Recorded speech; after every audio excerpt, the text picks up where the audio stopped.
Welcome to the First Choice.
Hello, you beautiful bastards, and welcome to my so-called show. And tonight we'll be discussing the classic 1964 spaghetti western, A Fistful of Dollars. And I am joined by my guest, me, Standard Menace, or Clint Eastwood. How are you doing, man?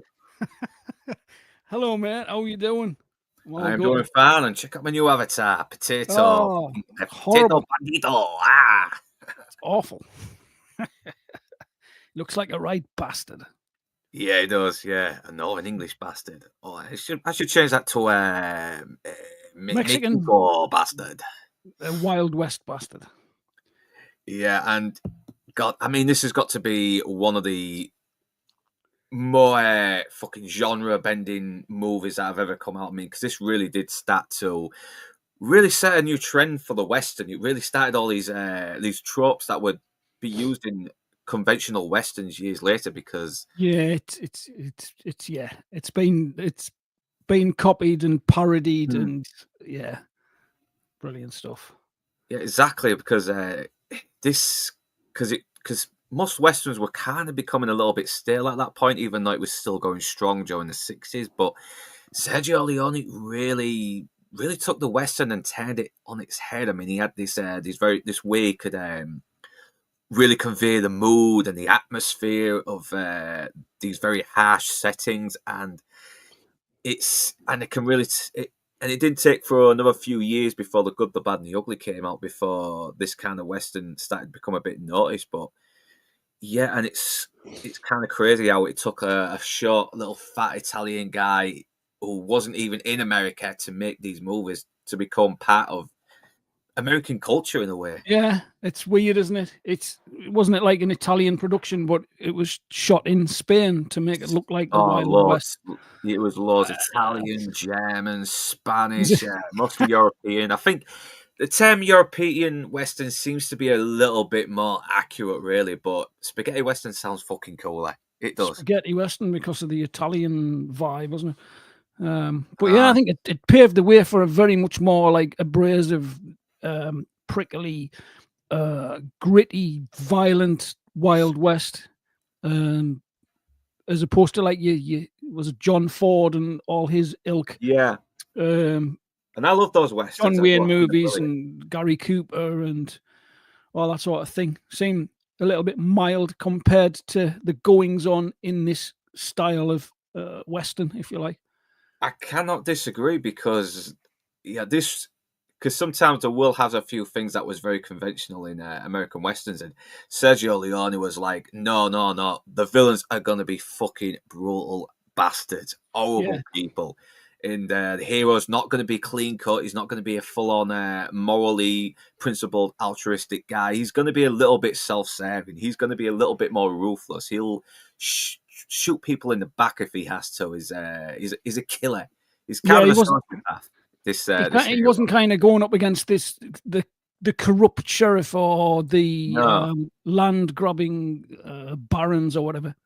Yeah, because he's a you little don't bit have, corrupt himself. He just shows a little bit of humanity. That's kind of it. You know, he's very he's very dodgy. He's very manipulative. He's very he's strategic. he's a gangster, isn't he? He's a Yeah, he straight up is. gangster. He kind of he plays these two sides. I mean, don't get me wrong, I laughed my ass off at this movie. I thought some of it was like ridiculous, and I didn't have a clue what It the is. fuck was going on at times. But like, I thought, yeah, what was he called, Joe or whatever? The They call him Joe. coroner guy kept Yeah, calling him Joe. even though it's kind of called the man with no And name, he's but he just has got he has a couple of names, doesn't he? I mean, he's like Joe, then it's Blondie, yeah, and it's yeah, Manco. yeah. We He only knew really what he know was doing from the outset, though, didn't he? When he said, "Oh, look, it's the what were they called? There was the Rojos and the Baxters. the Yeah, Baxters. Oh, and look, it's me caught right in the middle." And I thought, "Hey, up, what's he up to?" I And he know. knew what he was up to, but just Yeah, some of it made absolutely no sense at all. The fact that the movie was dubbed and they just put words in at random, like I know there just is. I mean, it is intentional as well because yeah, most of these actors were like Spanish and German and exactly. wasn't they? So So yeah, and most of them couldn't speak English. So yeah, when it came to the English market, you know, Clint Eastwood would dub over his own voice, while yeah, other English American actors would dub yeah, over the foreigners. While in the foreigners' native countries, you know, sort of vice versa, wouldn't it? yeah, And it's exactly. and the fact it's on a shoestring budget as well, and it looks it, but that kind of what helps makes this world feel even more real. Everything looks dusty. Everything looks like it's about to It fall is. apart. Everything, It's you can smell the yeah, movie almost. It's like everyone's sweaty and smelly and it's all dirty. I mean the sets are obviously something that was I don't even know if they were actually purpose built. They look like they've been lived in for years. They look like some old Spanish town that you would see on a sightseeing tour. yeah. I Which can't remember if it might have been some like sets that were just reused from other stuff. I mean, could exactly, some of yeah. the locations do look actually like they were there already as well, just like abandoned. And obviously, Sergio Leone used it to his advantage because once again, he did not have much money, and not only that, he was working with actors who he couldn't even understand properly because he couldn't speak Yeah, fucking English. All he yeah. could say to Clint Eastwood was "hello" and "goodbye" or "watch me," and that's it. That's Aye. basically how he directs movies. He was just "watch me," and he would react to the scenes in front of the actors. Just show them what to do, basically. Yeah, I've just looked at the budget there. The budget was $200,000. I know it's like 1964 ish. Yeah, it Uh, was. I think it might have been a little, maybe a year or two earlier than that when they were yeah, filming the movie, and yeah, and plus Clint Eastwood was still just a jobbing actor. He did like Raw Hard as yeah, well, he but he did it. wasn't a Yeah, big star, TV was show, he? wasn't it? Uh, Yeah, and I think he got this call to just. It was just a job as well. This role, it was just a job, and he thought, okay, I get to spend a bit of time in Spain, have some, have a little bit of vacation time, see the sights, and do this movie. And who knew this would be like one of his the roles that would really fucking make him. I mean, okay, like commercially, it was The Good, the Bad, and the Ugly that made this character more iconic, and then that's the one you know, you always think of, and the one yeah, you go to when you think of the Dollars trilogy. I didn't even realize which order they came in, but apparently this is Eastwood's this first leading role. this is the first movie, but apparently Yeah. chronologically in the timeline of this universe, this is this is the last chapter apparently. So Good, the Bad, and the Ugly is the first chronologically in order. Then A Ah, Few right. Dollars More, then Fistful of Yeah. Dollars. Apparently the timeline's a little bit backwards with this movie. Yeah, because the second one was a few dollars more, wasn't it? And Good the Yeah, Bad was the last one in the and you can trilogy. sort of tell Sergio Leone is really starting to find his feet with the second one. But we will get more into that when we get there. But this is still a very humble effort. It's not as good as the others, and definitely not as good as Once Upon a Time in the West. But Mate, you can really tell he's onto something here. it made $19.9 million off a budget of $200,000 to $225,000 budget, and it made 19.9 in 1965 at the box office. That's fucking incredible. Like, nearly $20 million. What does that equate to these days? That's I'm going to look that one up. Like, that's toxic. Is Toxic in the house, or is he just in the chat? Hello, Mr. Toxic. In the chat. I don't know if he wants to pop on now, but just let me know, man. But yeah, I think. I usually do ask when was the first time you came about this, when you came to become knowledgeable about this, when you became aware of it. So yeah, when did you become aware of this movie? Me? Oh, it would have been when I was a kid. I've never watched this since I was a kid. My dad was a huge cowboy movie fan, like the likes of Ben Johnson and James Stewart and Glenn Ford and all the Magnificent Seven and all that sort of John Ford westerns. Robert Mitchum was always prominent in, like, a Sunday afternoon entertainment was usually either cowboy movies or war films. That was me dad.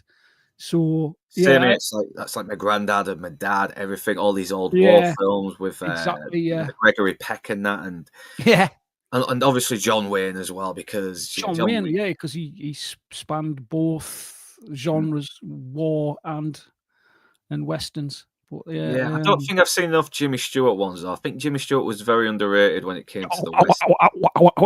Now, hey. He had that little drawl, but somehow it was so tough. It's weird because when you see John Wayne, he does look like a right mean bastard. Then you see John Stewart, who seems like a very fun guy, but he actually did do real fucking hard bastard action man shit. He was like a war veteran. Well, Robert Mitchum was hard as fucking nails as well, wasn't he? A lot of these actors were, like Lee Marvin and Lee Van Cleef as well, who ends up becoming. He was like a World War II veteran as well. A lot of them were. A lot of these directors were veterans. I think there were. There's even a documentary, isn't there? The 5 that came back or something that speaks about 5 directors that were involved in World War II, which is, I think, where all the creativity is lost these days, because nobody's had that kind of life to speak about and put that into movies. That's why I like Warfare, because that I heard you talking about that. Yeah, have you seen that yet? Is it Alex Garland that's written it? Has he directed it? Yeah, Alex Garland, I think he's directed it as well, and Ray Mendoza is co-directing it. He's had some hits and misses, but overall, I still rate Alex Garland as like a pretty decent. Didn't he write Dread, or am I mistaken there? Yeah, he did. I think he kind of shadow directed Dread as well. And 28 Days Later, he wrote the original. He's done things like The Beach. He is a very good screenwriter. He knows. He seems to know his stuff. I think he got mixed reviews with Civil War, but I've not watched that yet. Yeah, that's just like things happening on screen for 2 hours. It was. There's some good bits in it. It's like well shot. The cinematography, I thought, was all right. The acting was okay. The story was just very linear. No real sort of story arc. I didn't feel it did anywhere. And it was just things happening on screen, which is unfortunately the way I think that you see a lot of movies today. You see that with a lot of TV shows now as well. It's like they don't really seem to know how to structure episodes. It just sort of feels like you're watching something, then it finishes, then it continues the story. And I don't know, maybe even if you're serializing something like Breaking Bad, I mean, that was very serialized, but it still had its structures, though, didn't it? It had its definitely. But we're going on a tangent here anymore. So we'll probably just dive right into the movie now, don't we? Come on then. Yeah. Let's go. Just don't forget to apologise to my mule. I know you're going to. Yeah, sorry for misgendering your mule. It's one of the best lines in any movie ever. Like, just going to share the screen now.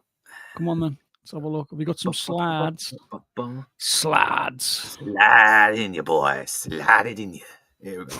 Jesus. And there's the lion, the invincible MGM lion. And yet we got to really admire these opening credits as well, because Music.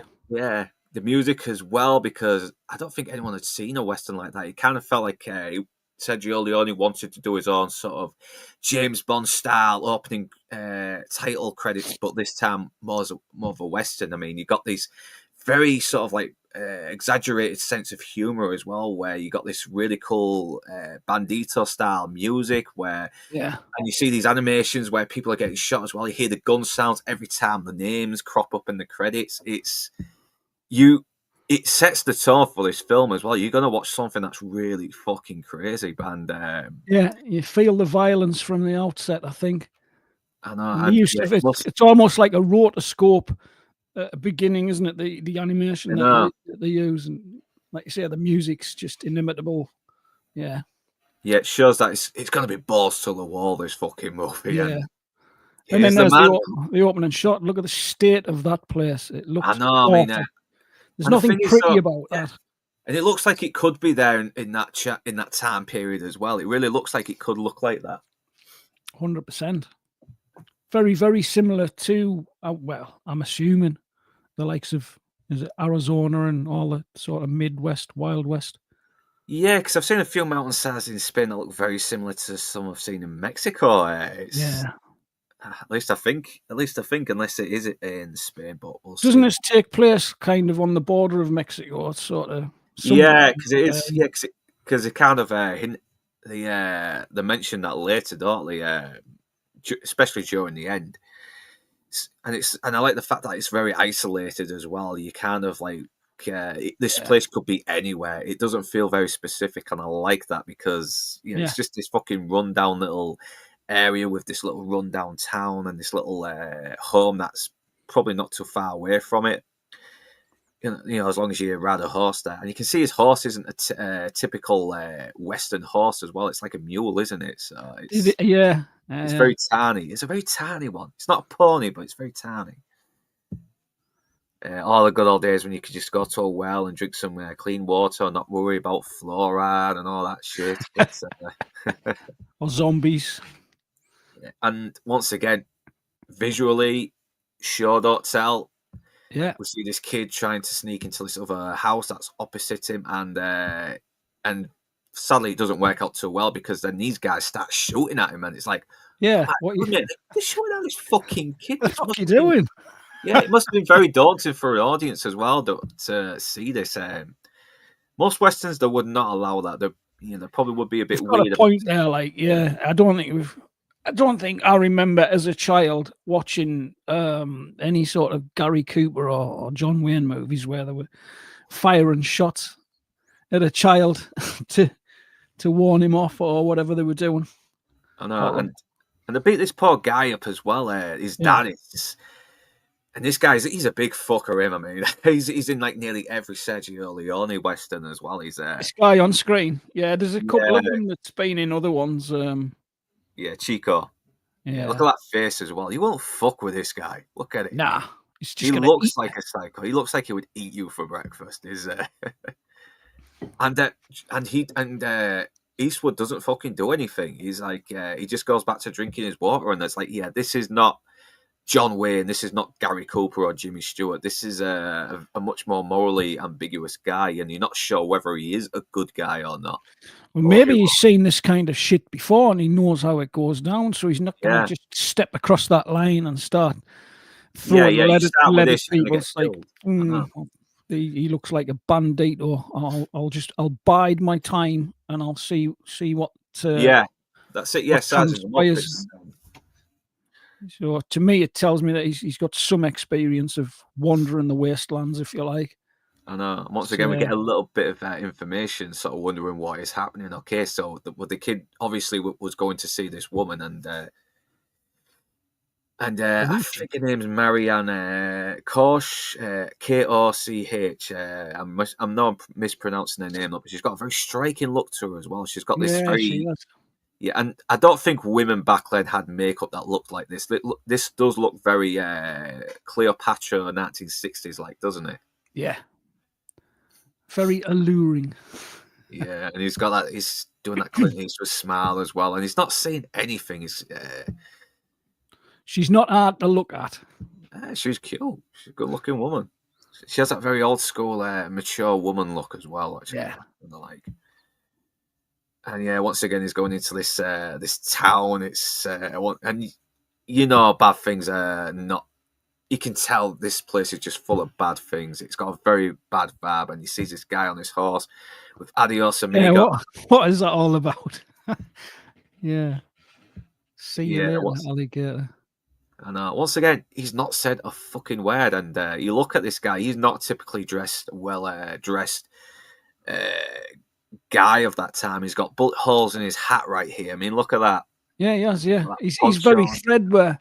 Like if you look at, I'm going to use John Wayne as an example. If you look at that sort of era, if you like, Inside Man. Sorry, man. Hey, yeah, you doing, man? Hey, Gaza. Yeah, we'll just saying first, and then we'll get to you, Inside Man. Yeah, I was just talking about his clothing. Like you would see John Wayne and all the other guys, James Stewart and all the rest. They'd all be dressed quite nice and look clean, if you like. He just looks like a tramp that's been on the road for weeks. Like you said, he's got bullet holes in his heart. His poncho's threadbare. You can see the sweat marks in his collar, and it just he stinks. Yeah, that's because he did actually get these off like some vintage clothing. Yeah. Some vintage place anyway. Like, I mean, the jeans are just like the part. I know. I mean, the jeans are just normal Levi's that had shrunk down. Yeah. Hello, Gary. Hello. How you doing, man? Anyway, yeah. Whew. I was waiting there for ages. There, I was thinking, sorry, when I'm looking at the slides, I don't see the bottom of the screen properly. Yeah, it's Luke's fault. He said, "Don't let that guy on at any cost, because he'll just fucking derail everything with his huge intellect." Interesting takes on everything. I know. I'm sorry. It's just the fucking when I get the slides up, it just covers up the whole screen, and yeah. I know. I do apologise. That's right. Thanks for coming, though, Gary, because this guy's just a bully. Yeah, I know. You know, I mean, we've all been subjected to his. Yeah, we know what he's like. Can't get a word in. I know. Yeah. Oh, yeah. Before we do carry on, first time gaining any knowledge of this movie, because I know you're a big spaghetti western fan. You love your Italian and German cinema. Yeah. Well, first time I actually saw this, it was I saw it back in 1975, and what it was. I mean, as you know, I've probably mentioned this a few times, that I used to live abroad, and the country in which we were living, there was no television network, right? So it was very much a kind of an outdoor life. So the only sort of access to this kind of thing was either going to the cinema, or there was a place that was in town called Film Fun, and they used to hire big 16mm prints of these, and you'd hire the projector and the screen. And what we would do is every Sunday, we'd get up early in the morning, go for a swim, and get back. My dad would do a barbecue, and then we'd all settle down for a home movie. And this was one of the first home movies that we actually hired from this place. And I mean, I was only a little kid, but it made a massive impression on me. And so much so that this was kind of my hook, my start into spaghetti westerns at quite an early age. Apart from the fact that it was Clint Eastwood, I still remember the double bill that we had. We had this, and it was doubled up with Play Misty for Me. Wow. So it was quite a double bill, quite a violent double bill. So that's my earliest memory of this movie, and I've loved it ever since. And I mean, it's really kind of my path into spaghetti westerns. This was the one that did it for me. Yeah, because we were mentioning earlier that this really did set the new standard for westerns. I mean, after that, it did. Yeah. Even conventional American westerns were starting to imitate this as well a little bit. Yeah. I mean, when you had somebody who's a master craftsman like Leone, The way that he would set up the shots with his cinematographer, they're absolutely extraordinary. I mean, we see these kind of shots, this kind of filmmaking now. This is how much of an impression that he's made on modern filmmakers now. And even if you take out Quentin Tarantino, if you take Quentin Tarantino out of the equation, even Spielberg has emulated Sergio Leone. Yeah. So, and you can see that there are many, many other influences on Sergio Leone. I mean, he had quite an interesting path. Both him and Sergio Corbucci, as Quentin Tarantino calls him in Once Upon a Time in Hollywood, the second best spaghetti western director in Italy. But they were both master craftsmen. They both were staunch anti-fascists. Absolute anti-fascists. I remember, because I remember seeing a documentary that he always kind of regretted not fighting in the war against Mussolini when he was a kid, Sergio Leone. Yeah, and I believe that both Sergio Corbucci and Sergio Leone, they were both journalists for Stars and Stripes. So they were actually movie journalists for Stars and Stripes magazine, sort of post-war, and they would write about these movies. But both of them really sort of cut their teeth in the Peplum movies, the old post-war Sword and Sandals movies that so many people were involved in after the war. These are the sort of Hercules, Samson movies starring Steve Reeves. I actually saw one of those old Hercules movies, and they were fun. I mean, I'll give credit. They didn't use the stop motion models like Ray Harryhausen. They kind of had people in like costumes. Like that, But what's interesting is that there was a movie that they did together, Corbucci and Leone. They did Last Days of Pompeii, one of the Peplum movies, which is a perfectly decent movie. It's not it's nothing mind blowing or anything by today's technological standards, but it's a very, very well shot film, and both of them were second unit directors. And by the end of it, they'd actually shot so much of the movie, of the action, the director stepped in and said, "Well, no, actually, I think you two guys should take the credit for being co-directors," and they both refused. They refused to have that credit. They said, no, this is all your vision. We just shot what you told us to shot. And the director had said, well, you shot it in such style.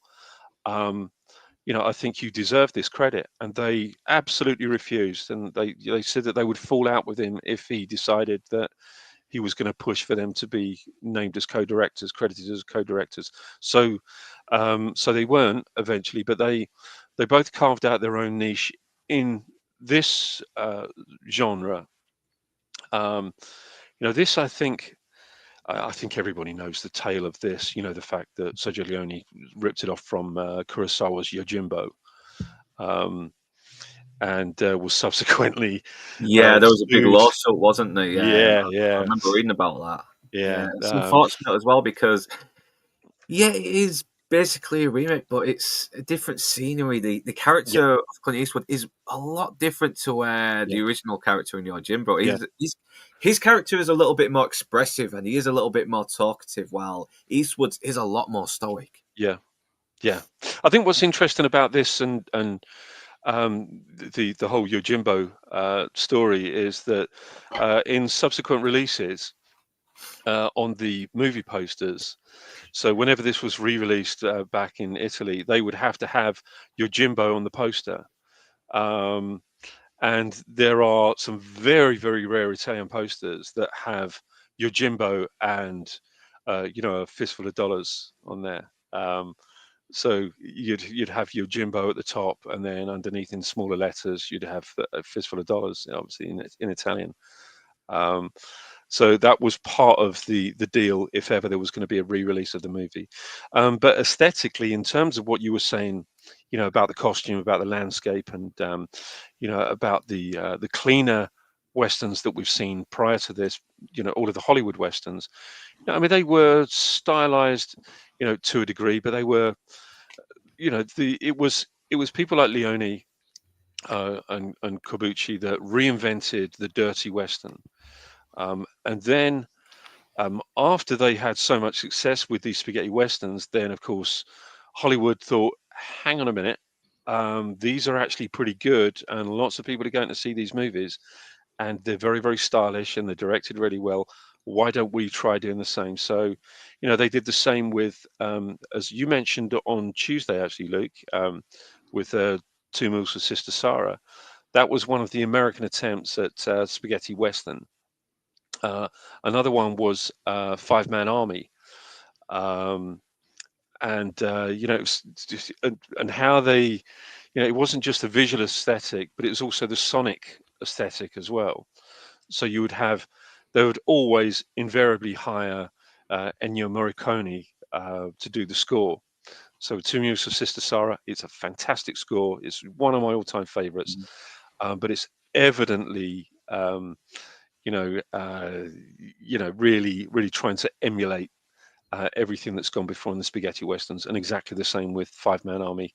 Yeah, Another because there was great a reference. few little music cues in that soundtrack that sounded a little similar to the other spaghetti westerns that Morricone had scored as well. It's but it doesn't, and you can really tell Morricone's finding his feet a little bit here as well in this movie as Sergio Leone is, because Yeah.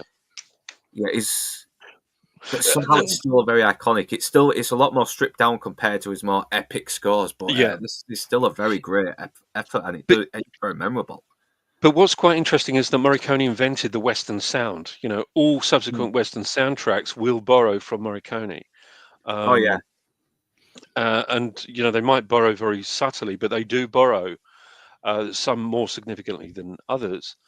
But he really set the tone. He created the sound of the West. If regardless of anything that's gone before that Hollywood has made, they didn't really recreate a modern or real Western. Sergio Leone, and it takes the eyes of a foreigner to observe the West and to create the West. And I think he did probably the most realistic job, above and beyond any American director, any Hollywood director, or any British director. Because don't forget, we did have some British directors that made westerns as well. But it does take the eyes and the mind of a foreigner, an outsider, to see America in a particular way.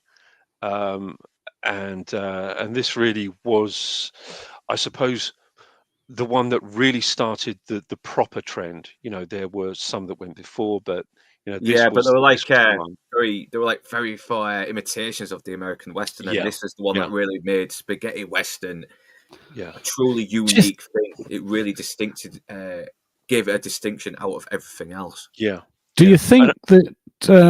I was just going to throw this into the mix. I'm not an expert by any sort of measure, but do you think Sam Peckinpah might have took some of Leone's style when he did sort of Wild Bunch and Cross of Iron? Because Cross of Iron was quite dirty and horrible. Undoubtedly. I think Peckinpah is the Wild only Bunch one. was quite violent as well, Yeah. wasn't it? So, I mean, I think Peckinpah was the only one that really, really saw or was certainly the first one to see the merits of this style. I mean, he was always a very dirty, gritty, grimy, visceral director anyway. yeah. You look at anything that he's done. I mean, Cross of Iron in particular. I mean, that's actually, brilliant to have cited that movie, because in essence that also is a spaghetti western. Yeah, that's what I was thinking. Just the Yes, look of it. it Just the is look. very much a spaghetti western set in the Second World War. Yeah. Whereas He goes all out in the fucking violence and the nihilism as well with the Wild Bunch. Yeah. Oh, yeah. I mean, the Wild Brunch, the Wild Bunch, and the Wild Brunch. What? The Wild Brunch. Yeah, that was a movie. My God, that diner will never be the same again. Yeah, the Wild Bunch, and Bring Me the Head of Alfredo Garcia as well. I mean, he kind of. He definitely saw the benefits of the Zapata Western. The Zapata Western is a kind of a subgenre of Western, which is generally during the Mexico conflict. sort of around the Mexico conflicts. I mean, we had what's the great one that we watched, Luke? Fistful of Dynamite, or Duck You Sucker. Yeah, that's a very underrated one. It's Very, very, Sure, I've underrated or seen that underwatched. before. That's an Yeah, old sort of yeah. I mean, there's 60s, a 70s. really there is a really beautiful transfer and copy of that somebody's put onto YouTube. So whether you type in a Fistful of Dynamite or Duck You Sucker, it will come up, and it's in Yeah. full widescreen, really, really good 1080p as well. So it's a lovely, lovely print that they've actually put up. But again, I mean, he was he was a master at I mean, let's face it. I mean, he was a master photographer. Yeah, I don't think he really needed the cinematographers that he had. And here's a little thing for you, I right? agree. I agree Here's because every fucking frame looks like I want to hang it on my wall. It's Yeah, and that's exactly what movies are supposed to do. Oh, sorry, all Oh, right, man. sorry, that's my phone. Actually, yeah, One sec. there's another question you can sort out as well because were these sets reused from like other westerns that Leon? These are in the where is it? The place in Spain. What's the name of the place? Sorry, my phone tone. Madrid. Sorry. It's just outside of Madrid. Where is it? What's it called? San. Oh my goodness me. I cite this all the time. This place. Anyway, I can't remember, but it's the same place where this was filmed.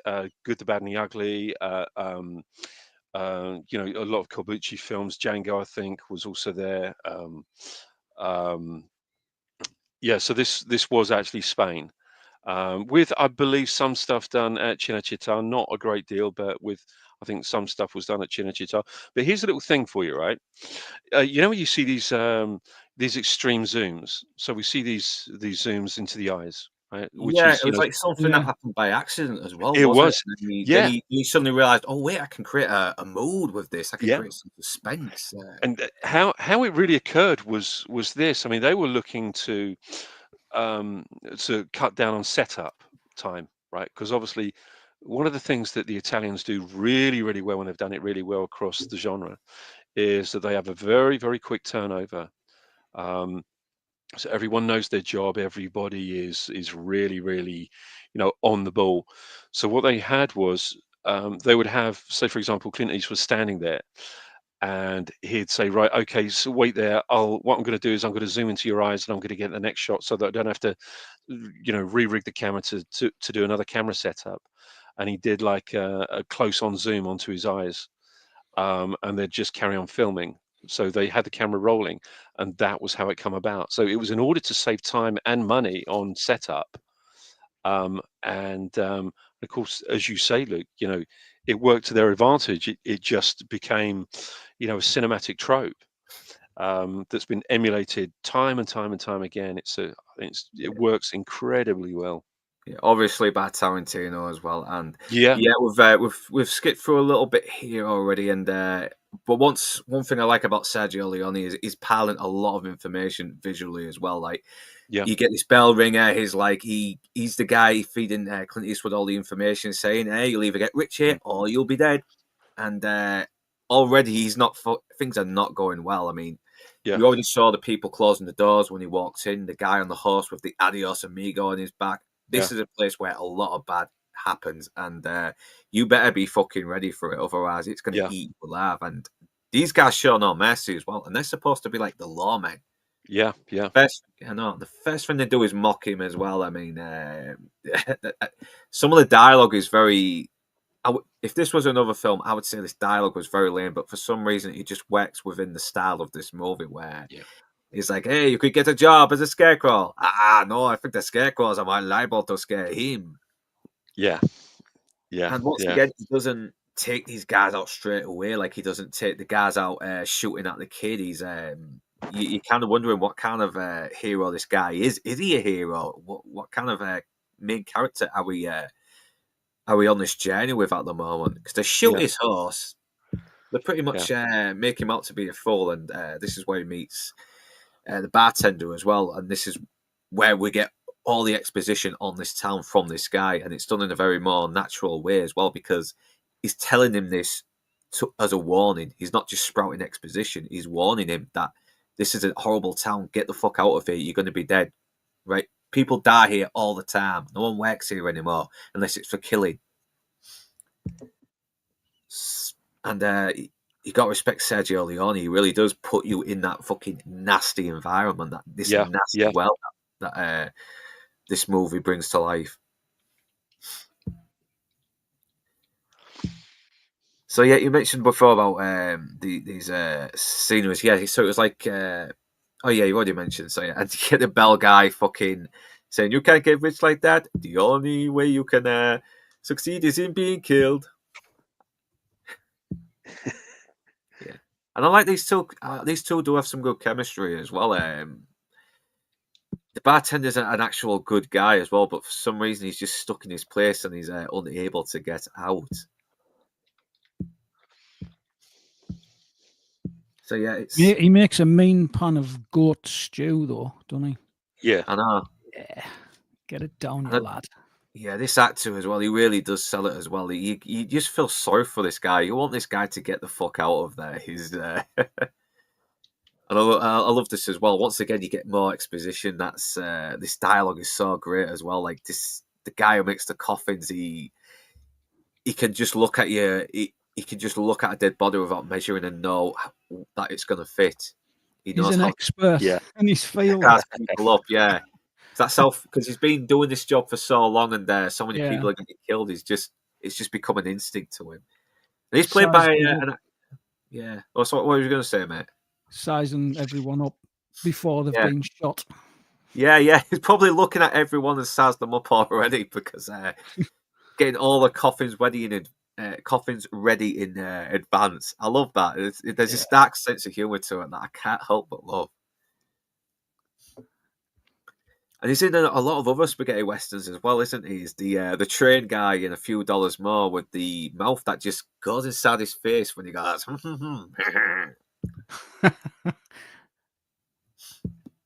I worked out how much the movie made in today's terms as well. Oh yeah, how much?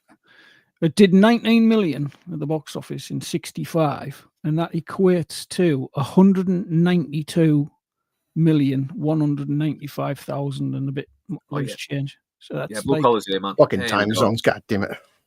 That's where you put down 3 p.m. on purpose, you dick.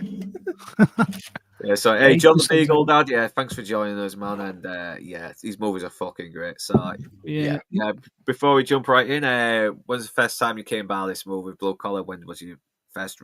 I mean, again, dude, this came out 20 years before even I was born. So remember the magic of VHS, boys and girls.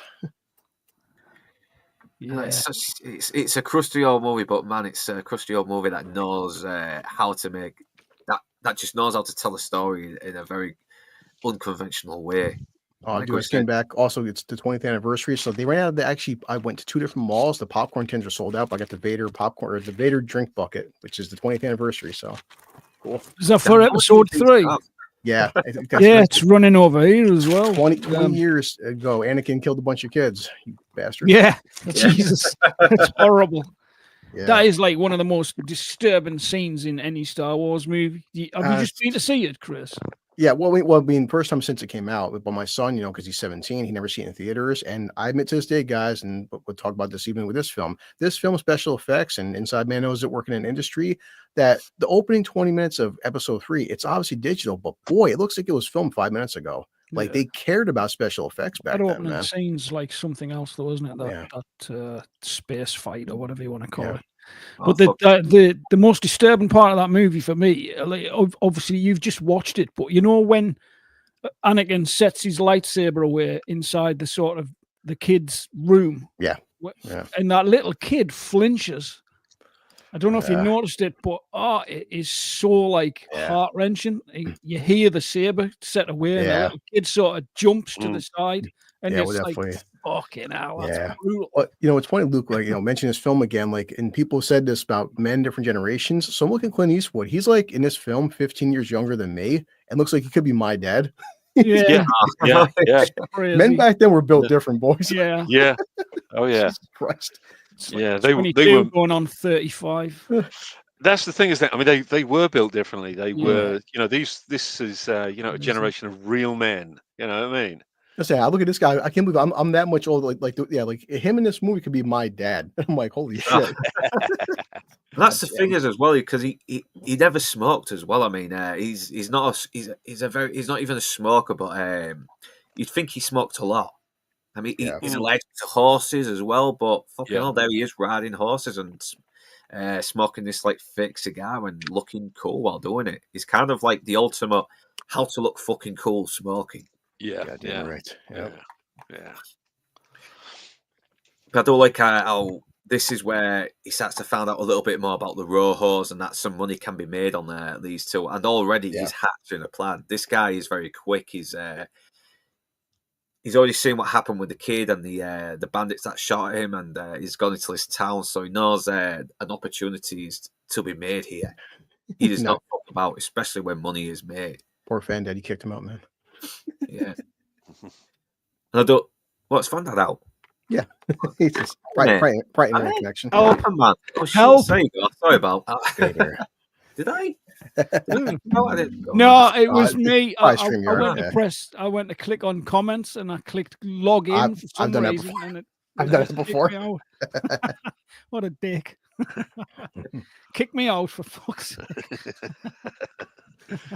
You know what I love? I love how he asks who's the strongest of them first. So he says it's the Rojos. So now he's thinking Baxter's on one side, Rojos on the other, me in the middle. Mm-hmm. And the bartender's not very happy about it as well. He's like, oh my fucking God, I should have just kept my mouth shut. I really shouldn't have said that. This guy's going to do something stupid. And once again, we're getting a lot of good of exposition out of the way. I mean, it gets straight to the point as well. I think it's like, we're 10 minutes in, and this is where we come up to Clint Eastwood making his very first kill, and this is where we start to see just what a dangerous guy this man really is. Yeah. So he tells the older Rojo brother that had you got some work going for me? Just letting you know, I are cheap. Right. Yeah, so he wants to get his attention. He's going to show him that he's worth every fucking penny. And he even walks up to the coffin maker and says, "Get 3 coffins ready." Gotta get 3 coffins ready. Yeah. Yeah, once the guys come up and obviously they start fucking laughing at him. And this scene is so badass, even like 50 years later. Yeah, it does it under the pretense like, but you got my mule upset, you know. I mean, listen, I know you guys were just joking, but he doesn't get it. So just apologize to my mule. And they're thinking, what the fuck is this guy up? What the fuck is up with this guy? I hope you find this still, Luke, because when like the way he looks at them, I'm like, I would have shit my pants. I know.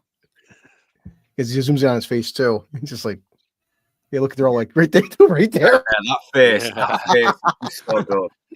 It's just that his eyes just scrunch up and everything. He looked at me like that. I would have said, "Sir, I'm going to apologize to your mule. I'll even get on my knees and suck your mule's." I am so sorry, Mr. Mule. I'll never do this again. You want to reach around? I'm leaving town. I'm packing up. Like he just Now, if you apologize for misgendering my mule, go by his preferred pronouns. Don't they know that that's Judge Dredd's dad? It is, yeah. My mule don't like people laughing at him. He doesn't understand. And as soon as he throws the poncho over his shoulder, then they stop laughing and they realize, no, this guy means fucking business. Yeah. But just that delivering that line alone, like when you apologize to my mule, like I know you're going to, and it's not even with arrogance. It's just like so confident about the outcome of this scenario. It's just so scary. Yeah. Wow. And he just fucking guns them down. And we're like, how fast it is the chamber, like ridiculous. And the coffee maker looks very happy as well. It's like, hey, business is going to be good today. I'm going to be fucking busy today. Who's paying the guy? That's what I want to know. I know. Probably both. Who knows? Maybe one guy gets killed. The government funded, maybe. And it's one thing, Luke, because we're obviously doing stills. After he kills them, the way he just like I watch it again, puts it back in there. Like that's Clint. This ain't CG. The way how fast he fucking spins the gun, and puts it back in, like shit, dude. That's badass. Yeah, I'm practicing. John the Beagle. Thanks for joining us, you lot. Yeah.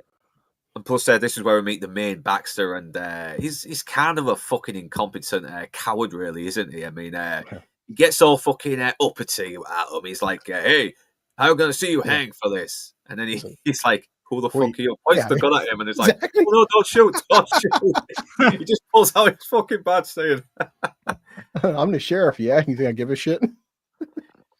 Puts Poncho back on. All right. Yeah, and he says this line, and it's like, "Yeah, well, you better do your job and bury these men." And he just walks off. It's like, "Yeah, you're the sheriff, mate. He's just killed your fucking deputies, and you aren't doing anything." Yeah, yeah.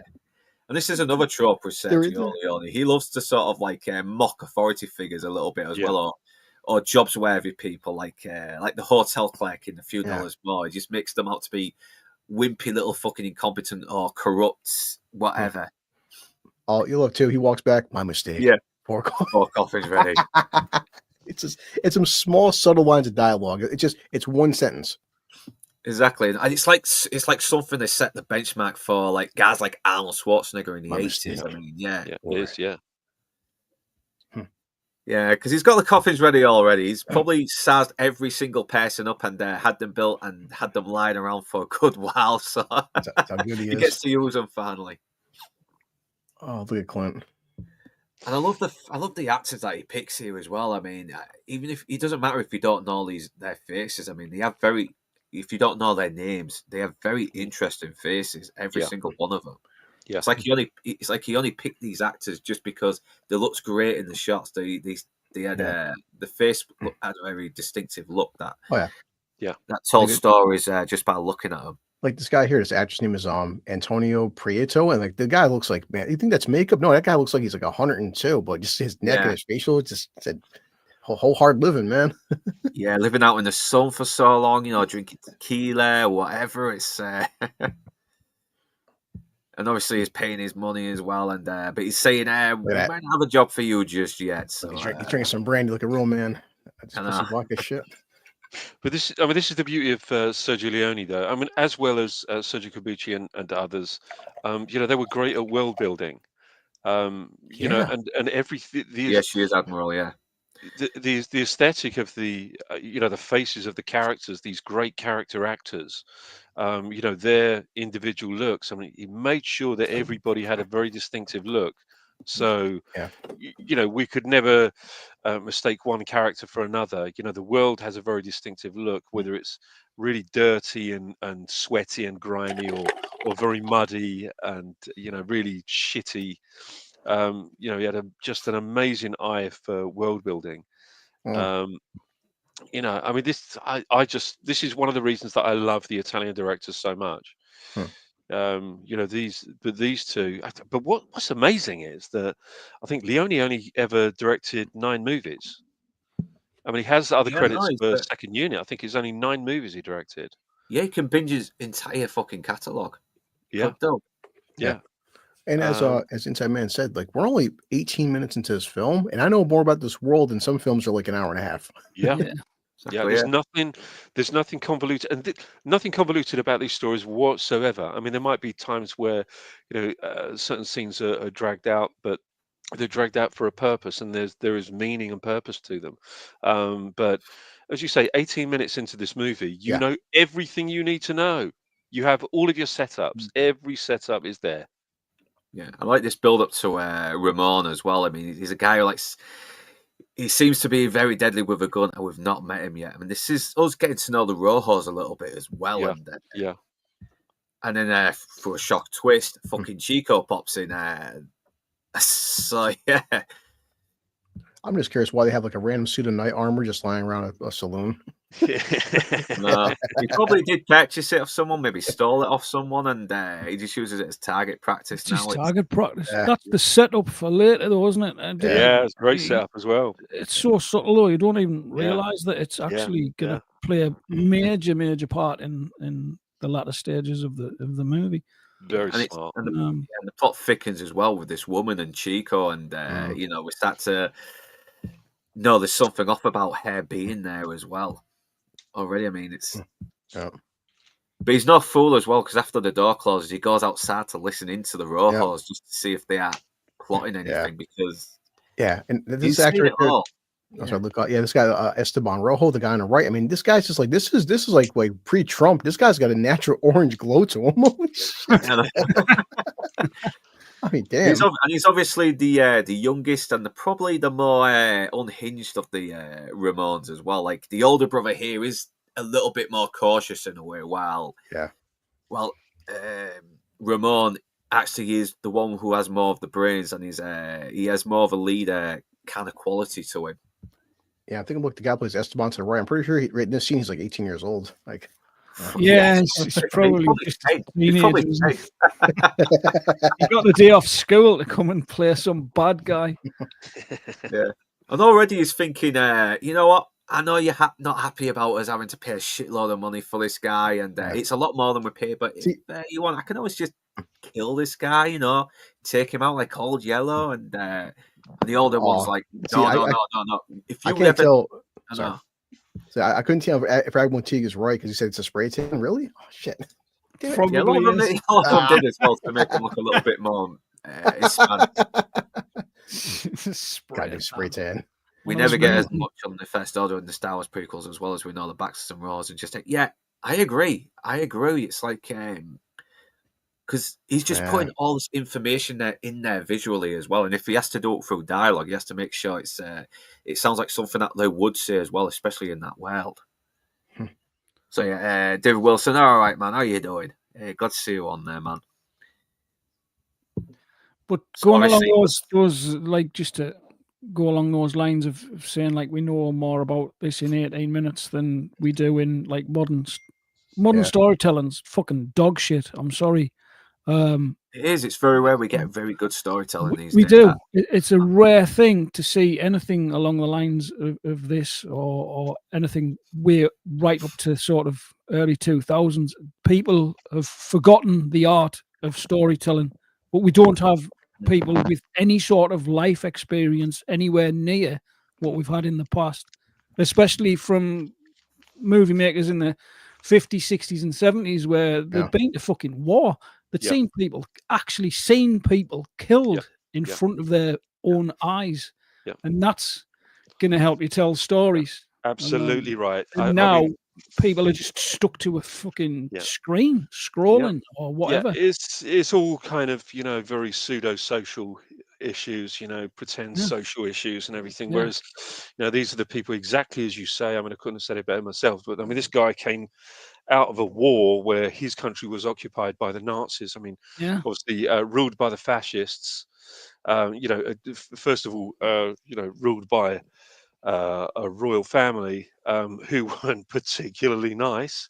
Then taken over by the fascists, Mussolini, who was even worse, and then of course occupied by the Nazis.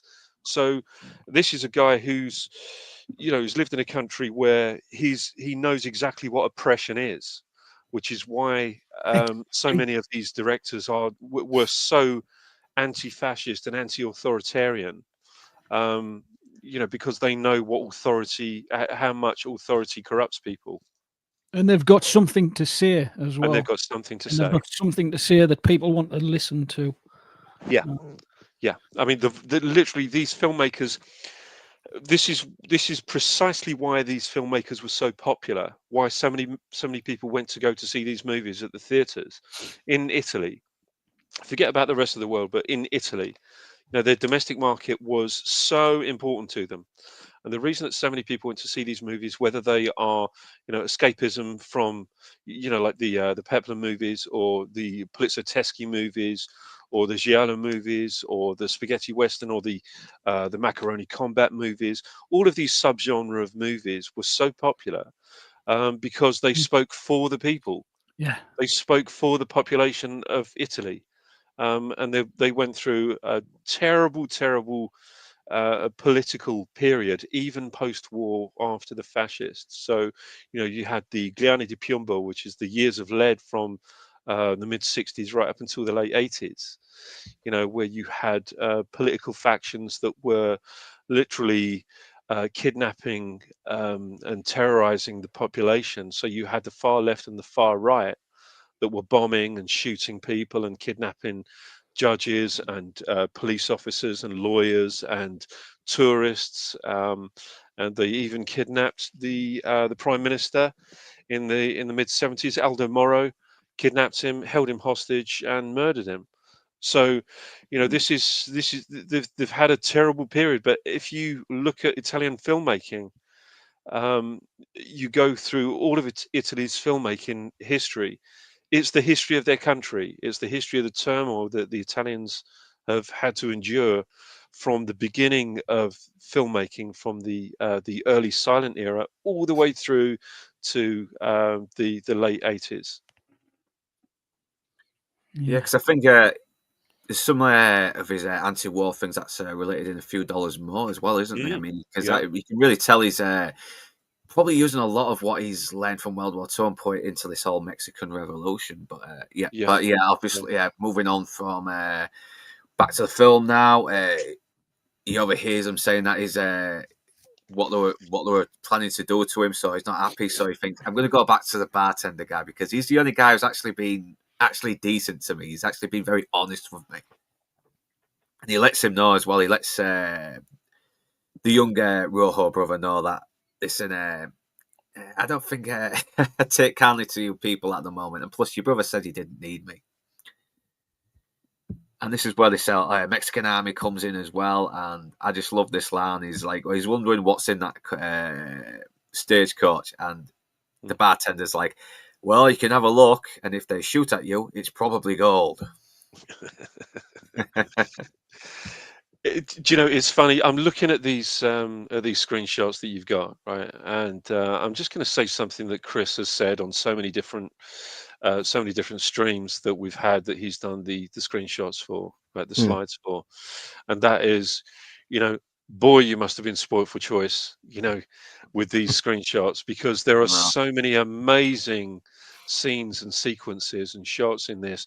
I'm sure Chris will say exactly the same thing. Yeah. It's such a beautiful looking film, and you're right in what you said, Luke, that every single shot, it's something that you could hang on your wall. They really are. Yeah. I know. It's like, it's so deliberate as well. Like every single frame conveys what's going on emotionally as well. And I love this little bit as well. It's just this nice little wide shot where Clint Eastwood just goes to check the horse, so the soldier goes to check the horse as well to distract him. It's very clever. And, yeah. It's obviously these guys are holding gold now. Is like it tends to be the fool saying, "Hey, hello, just being nosy." I'd say, like, to what Inside Man was saying, I think the only difference is, for obviously a lot of modern kids, is like this film was filmed before they had digital cameras and 4K and things like that. So some shots, may comparatively not be as good as, say, a 4K shot, but also technology. This was a film back in the fucking early 60s or late 60s. So, I mean, obviously, like, the film grain has its purpose for generation, but certain digital shots will look objectively more better, but it's also technology, and we'll get into it more, Luke. Certain action scenes now would have more blood explosions, but this was on a shoestring budget, different generation. Yeah, and it does. I think the fact that it's a bit more patient as well. The action, it's a little bit more slower. It's not as loud and bombastic. It's just very it's more subtle. It's good word to use. Patient. Yeah, that's a brilliant way of describing it. Patient. The action is more patient. Yeah, that's Sergio Leone really does go out of his way to make because you have to be really patient with his films, because he will sort of like take his time with a certain scene, like where a character is feeling a bit bad, and that scene will go on for quite long, where the character is just trying to process what he's going to do next. He'll be wandering around the room in that one shot, and it'll go on for 10 minutes, and he makes it work. But isn't it amazing? Isn't it amazing that he can make it work? Something that's maybe drawn out a little bit, but it's never boring. I know, it's weird. And once again, I think because even though Clint Eastwood's character is very morally ambiguous, we sort of are on his side as well, because we've got this bartender guy here who is actually a good guy. He's probably the only honest, one of the only few honest people on this in this movie. And I think that's why it works, and I think that's why he's a little bit more sympathetic. And plus, Yeah.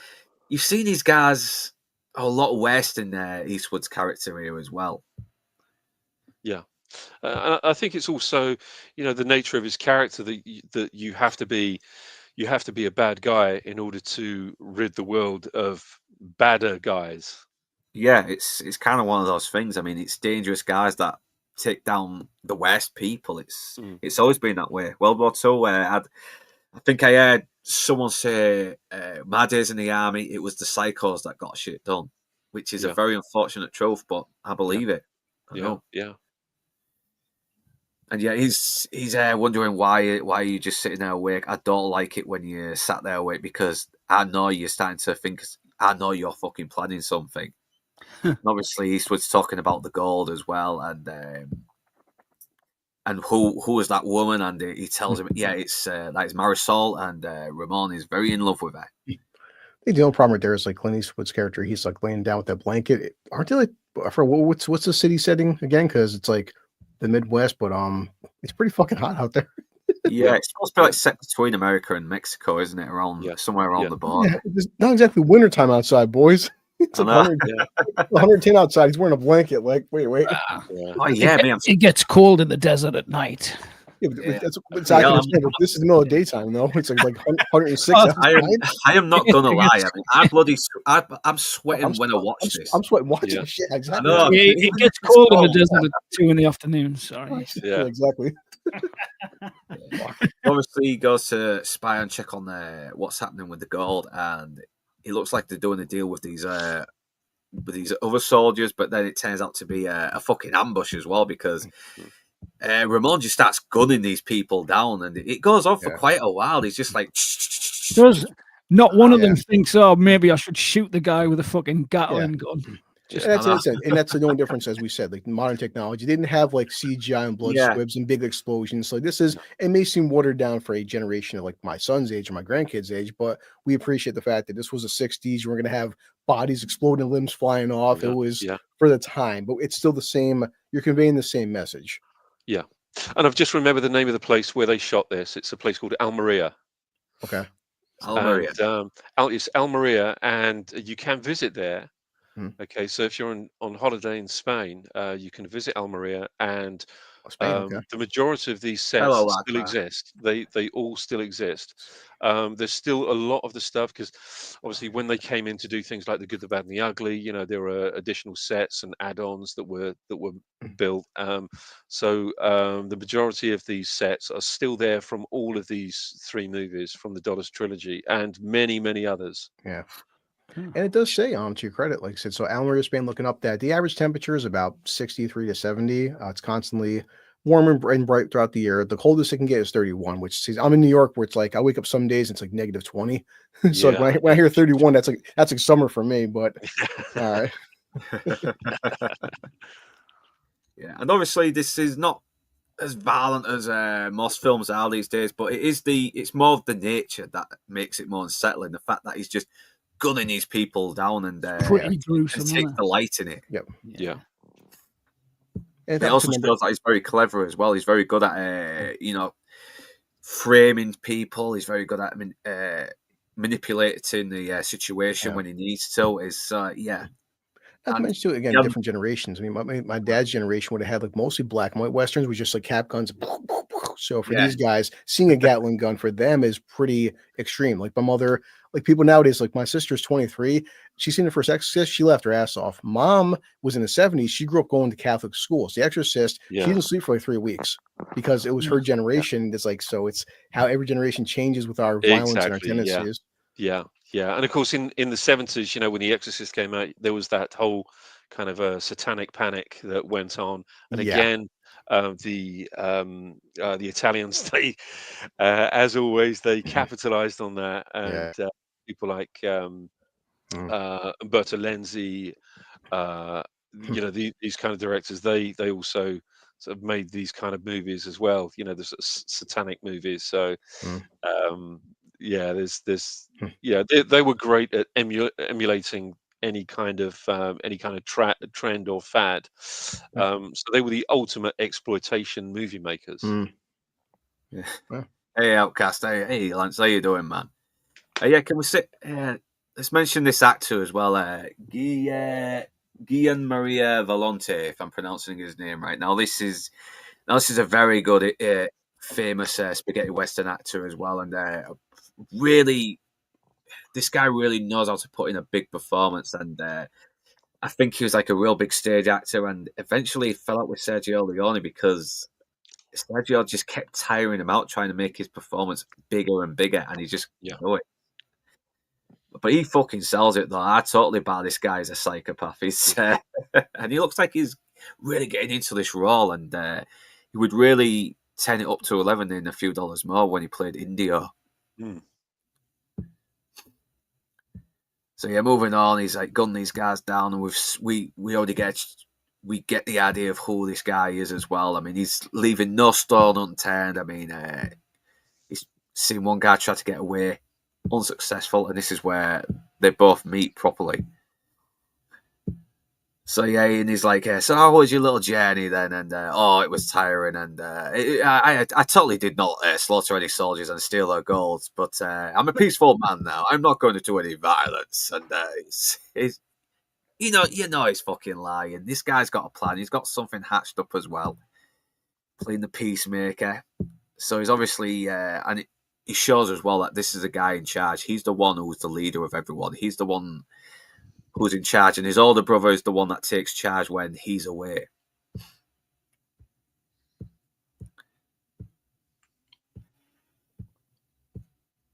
Well, it's cool. Guys having alcohol, sitting around. And all that fucking tequila and that as well. And I like the fact that he knows that Clint Eastwood's not fucking dumb as well. He's like, something about that guy. Not only is he fucking quick on the draw, but he's smart too. Yeah. Yeah. And eventually tell him, okay, what was all that piece fucking shit you were talking about? It's like, yeah, well, very soon they're going to go looking for the gold and all that stuff, and we're going to get away with it. But I think this might be the only flaw, because he's very arrogant, thinking they might not suspect him, the Mexican army. No. But apart from that, yeah. Lots of dialogue. Like I'm just sitting there cleaning his gun, being all casual, drinking. Yeah, and it's looking like Clint Eastwood's plan to play them off of each other is not going well, because Ramon is trying to make peace with the Baxters now, and he's put his plan to kaput. My opinion, you make a fine pallbearer. Yeah, great dialogue, great lines. I mean, get 3 coffins ready. It's if they shoot at you, it's gold. I just love this dialogue as well. This would not work in any other movie, but here it does, especially in this world that Sergio Leone has created. But even Clint Eastwood is even though his plan has gone to kaput, he's got another plan handy. Yeah. He's always thinking. He's always 10 steps ahead. Tell you something, coming scene kind of bothers me. We'll get into it when they're nighttime. Yeah. Look at this. Okay, look, these guys didn't have smartphones, televisions, didn't have songs. They probably sit there for like 12 hours. Like, I'm fucking bored, man. And obviously, this music was nicked from Tarantino for Kill Bill Volume 2 when what was it? No, when Bud fucking shoots Uma Thurman with the rock salt. Yeah. Oh yeah. Yeah. And this is where we meet the matriarchal Baxter, and she's obviously the one who has some fucking brains. She does not trust the Rojos either. She knows they're up to something, and she's telling the men, "Listen, you keep your fucking wits about you. They're up to something." That's right. Yes. So now bartender's wondering, okay, why are you bringing all these dead bodies here to this little coffin? And he's like, "Listen, I got a plan, because he's done this a few times as well." Oh well, yeah. No one's shocked with that, Nadia. Look, Yeah. It's in this film was from the 60s, so I can't blame you for that one. Yeah. I can't believe you've not seen this yet. Just DVDs have got to be cheap now. There's got to be I'm watching it's on Amazon Prime right now. That sells all DVDs for you to buy. I'm hoping you can get it cheap. But do check it out. It's still good. Yeah. The other spaghetti western films are better, but you can really see Sergio Leone is onto something here. It's not yet perfect. Yeah, so one thing it's not yet perfect. About Prime, like I'm looking at Prime right now, watching this. It says like the goofs and trivia, like the goofs, like the action before, during, after the graveyard fight alternatives between taking place day and night The Rogers leave in pitch darkness, cut together with scenes of Baxter's riding out in cloudy daylight. But yeah, I mean, Yeah, 'cause Amazon's cool with that. Yeah, because I think these scenes were shot in daylight and they sort of like tinted the camera to make it look like it was night. A lot of films did that as well, especially back then. Yeah, because the fight takes place during the day while Joe sneaks out into the Rojo house at night. When the Rojos return, it's still night again. Like, yeah. Yeah. So yeah, he's basically got something to distract him as well, so he can sneak in and steal the gold. And yeah, she's still not trusting the Rojos, but the main Baxter guy, he's like, yeah, you know what? Let's let bygones be bygones. So he's obviously not the fucking smartest guy. He is kind of weak. He probably will still get into a shootout when he needs to, but he's basically a coward. His wife is the only one with some fucking balls. I forgot if Inside Man broke this down, but just say under the general trivia tab, look at Amazon, says, even though this calls the first spaghetti Western, which says there are already 25 in Italy. This was the first to receive international and American release. Yeah, that's right. Absolutely right. Yeah. Yeah. So what's happening out Inside Man here? Have you got a production meeting later? Yeah. Well, let me know when you hop out then. Anyway, I don't know if. Yeah. Okay. Yeah, we'll do, mate. Yeah. So now Clint Eastwood has snuck into the Baxter's house, and yeah, this is where he's going to start playing them off of each other. He's telling them about some soldiers that got away and have stashed some gold somewhere and are protecting it. So, and he's going to do the same thing to them. And I love how they both end up paying him $500. So he's made a nice little hustle there as well. It's like, it's brilliant. You know, visually shown. This is a guy who's always on the hustle. He's always got a plan. He knows how to outsmart and outthink people when he needs to. Yeah, and I love that as well. A guy, when the guy sees another guy in a bedroom with his wife, it might not go too well. He says it's so cool. He does. He's so cool. He's so in control of the situation. Yeah, and then he tells the Rojos about what he's seen, and they're like, "Why would you do this thing for us?" And he just puts his hand out and says, $500. No fucking about. Especially back then, my God, what's like 50 grand today or some shit? Yeah. Yeah, it probably is as well.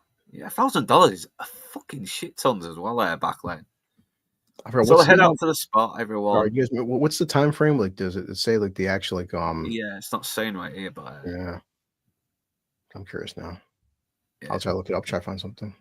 Yeah, so he makes play like he's riding out, but he waits till the coast is clear. So he jumps into he sneaks into the place. This is saying about 1873. That's when this is time era. Right. Okay. Yeah, because I think this is actually set years after A Few Dollars More, which was set years after The Good, the Bad, and the Ugly as well. The timeline in these movies is chronologically backwards, apparently. Wow. So they're saying, according to like the powers that be, that if the conversion rates, that's probably about 15 grand today. Wow. Yeah. Wow. So yeah, Chico's still keeping guard as well, so he has to sort of get rid of this guy, but he can't be seen either. He can't let him know that he's infiltrated the place. So yeah, he just keeps in the shadows, shoots at him, keeps him off guard, and he shoots that that trap door as well, and it just knocks him out, which has got to hurt. That's gotta hurt. And poor stunt guys back then. Yeah, I mean, yeah, that does actually look like it fucking hurt as well. So Chico must have been a really good stuntman, because I don't think I saw another guy in his place there. Back in the 60s, probably making like 25 cents a day. Yeah. Yeah, if it's low budget, you got to do your own stunts, so you better be fucking ready. Yeah. You better have some good insurance. Oh, no such thing on these things. Back then, hell no. Well, I'll tell you a little story that John Saxon actually mentioned when he was doing some of the Polizioteschi movies, and this also applies to a lot of the spaghetti westerns as well. They would use live rounds. Probably, yeah. So instead of actual kind of bullet squibs, they would actually use live rounds on the sets. That's mental. I believe it. Yeah. Christ, man, the better. Well, looks like they hired some good sharpshooters, but Also, that's Yeah. still going to cause some injuries, though. I mean, because he hit a fucking brick wall, bits of brick is going to hit you as well. most watches Yeah. again, Luke. You know the size of that fucking door. That's not like a cardboard or like plywood door. That's a big, thick fucking wooden door. It's like, it probably weighs like 100 pounds. I've got to look this actor up who plays Chico. Let's see if he was a stuntman. Like, he wasn't Pretty good if acting. he He was. wasn't acting. Actually knocked him the fuck out. Fistful of dollars, Chico. Okay, who plays him? Mario Brega. Mario Brega. He's an Italian actor.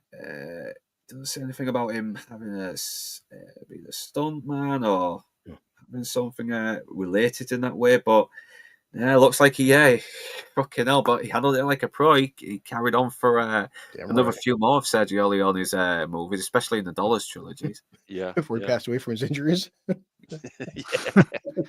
Yeah, I need to get Grandpa Simpson going. People were tougher back then. Yeah. After he falls down a fucking mountain and survives. That's what my dad was. My dad finally went to the emergency room after he had a heart attack. I was like, God damn, Dad. It's like it took a stroke for my dad to finally see a doctor. Jesus. I love how they don't seem to cotton on that these people are dead. It's like you kind of sort of run with it because it's a very exaggerated world we're in as well. It's dark out. They can't see. I'll probably take a nap. And so yeah, they get to the shootout, and I love how it's sort of just you're patiently seeing Clint Eastwood just checking every single barrel as well. He's once again, like Ramon, he's leaving no stone unturned. Yeah.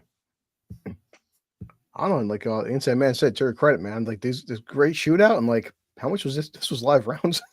I'm not sure. Yeah, so they're probably shooting live rounds at fucking nothing and editing it together to make it look like they were shooting at each other, I'm guessing. Because like the rocks, when they're shooting a bullet shot, some of the rock is chipping. I'm like, that's not like a stunt rock. I think they're shooting at rocks. That's fucking dangerous shit. Yeah. Guys were tougher back then. Yeah. It's only a bullet wound. Come on. They were tougher back then. Walk it off. But it's true. I mean, when John Saxon was relaying the story, he said that he said, are you going to allow the special effects guys to come in and set something up? And he said, no, we don't do that. We use use live rounds, as we've always used live rounds, on all of the Italian movies.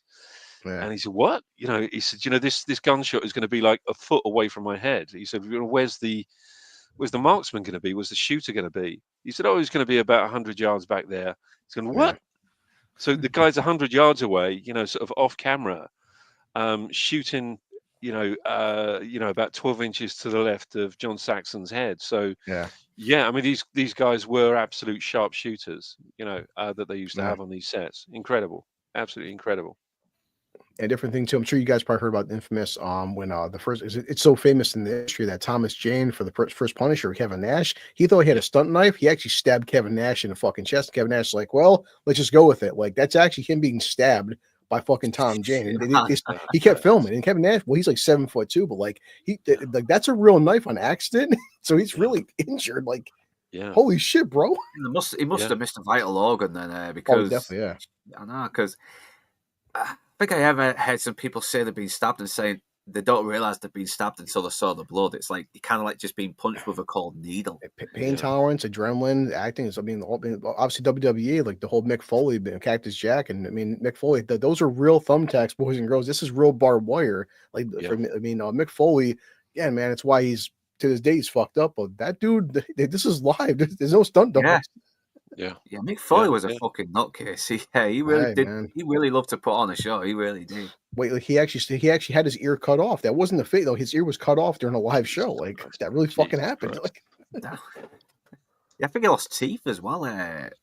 Oh yeah, and fucking neck. But I mean, that's why he had when The Rock hit him 15 times in the chair. His poor Mick Foley, his wife and kids were watching it, crying because like Daddy's being killed. It's like, but The Rock was really hitting with that chair, dude. Like. Yeah, and I love this bit as well because this is probably one of the few hints that he probably is a little bit of a good guy because when he accidentally knocks her out, he does actually feel a bit bad and he does take her to Baxter's wife anyway to get some care shown to her. Yeah, so obviously, the Rojos have cotton onto the plan now. They're coming. They've got what they needed, so they head back and. Yeah, and then they found Chico as well. And he's like, I don't know what happened. Someone shot at me. It must be a ghost or something. Yeah, thankfully it turns out she's going to be all right. And he gets paid the money. And I love how she's saying you're going to be very, very rich. And he's like, yep, it's going to be a pity. It cuts to the next scene as well. And obviously, Ramon is not happy as well because Marisol is fucking at the Baxters and they have his son as well. So they're both kind of holding people who they care for as hostages. Mm. And once again, Clint Eastwood kind of becomes the observer as well, seeing what's happening. And this is where the plot starts to thicken with his family as well, because the kid shows up as well, and he realizes, this woman is his mum. So appreciate he walks out. He's just holding a liquor bottle like this and just sits down on a chair. Like, yeah, fucking the bottle's like this size. Like, goddamn, bro, like, Jesus. I know. And look at these shots as well. I mean, he really does like to. It's like he's trying to capture a portrait of every single character as well with these faces. No, it's do you know what's amazing is that you could actually watch this movie without any sound or dialogue or any subtitles, and you could know exactly what it's about. Yeah, because it is mostly visual, show don't tell. Yeah. And even though Clint Eastwood has more dialogue in this as well, he's still. I think this is where he started to figure.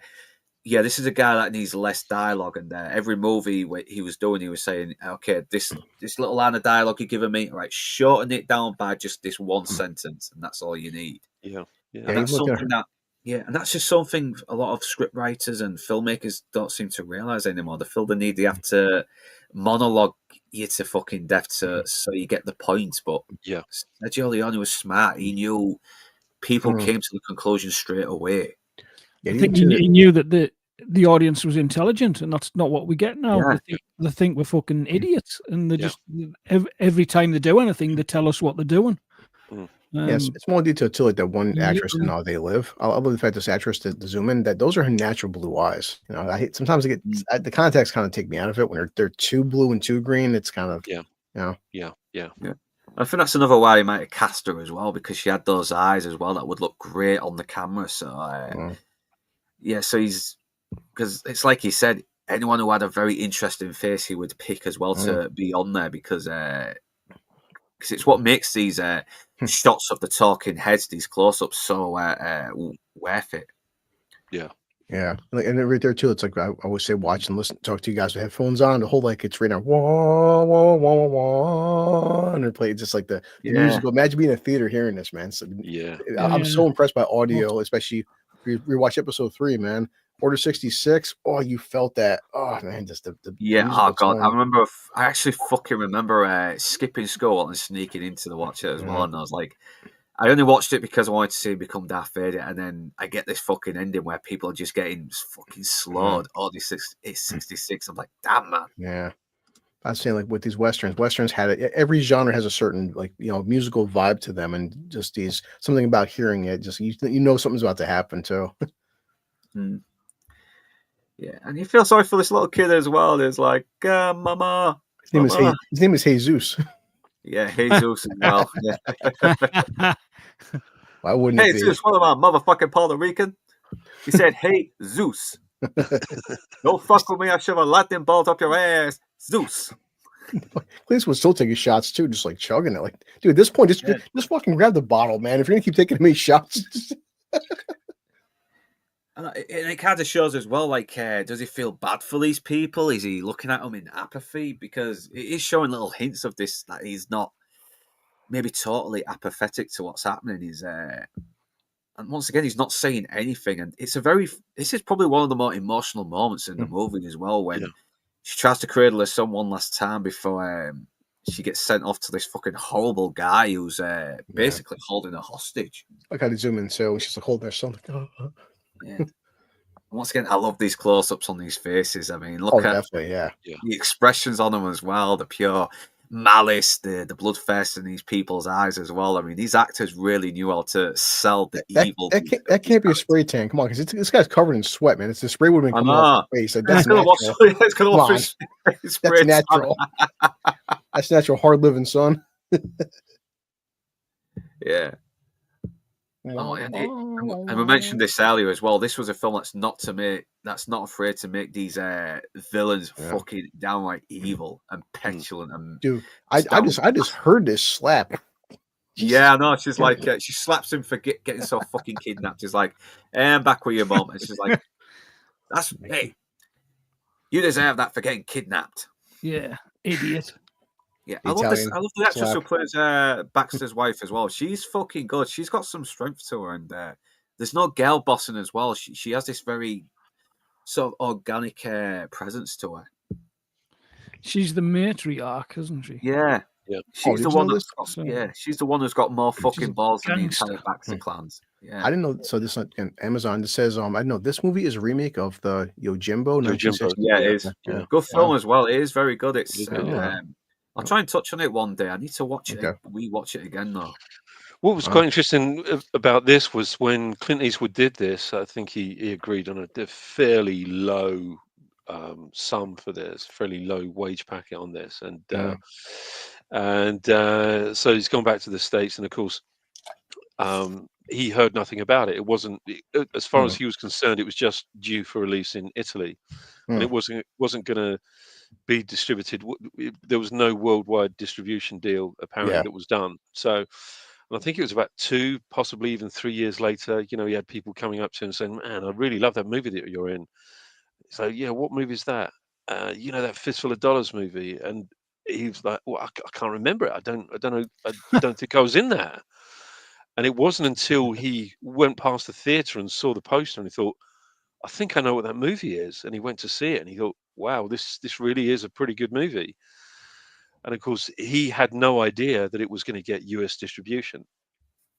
And this was the one that kind of really launched all of the subsequent spaghetti westerns and the ones prior as well. Then all of a sudden there was an appetite, particularly strangely enough, in Canada. There's a massive appetite for Italian movies in Canada. Yeah, fucking hell. Because I thought this movie didn't really get much notice until The Good, the Bad, and the Ugly came out. I was saying it earlier, and I might have got that wrong, like. Yeah, it did. It got more kind of recognition afterwards. I think people were sort of then putting them together as a trilogy. But he didn't know.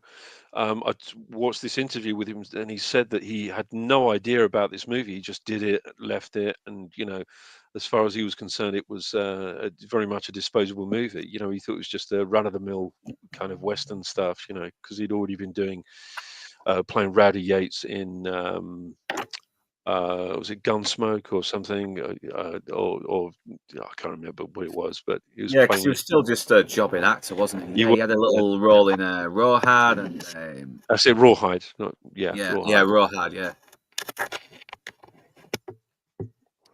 And I think he only and I mentioned this earlier, he only really accepted this role because fuck it would get him away from America for a little bit, have a nice little holiday in Spain, you know, see some sights and also get some work and eat some Italian food as well. And why not? I mean, you're basically going on holiday and you're getting paid for it, and you're getting some work done. So yeah.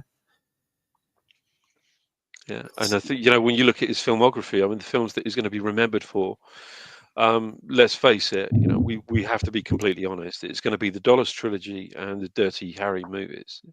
Those are going to be the ones. Yeah.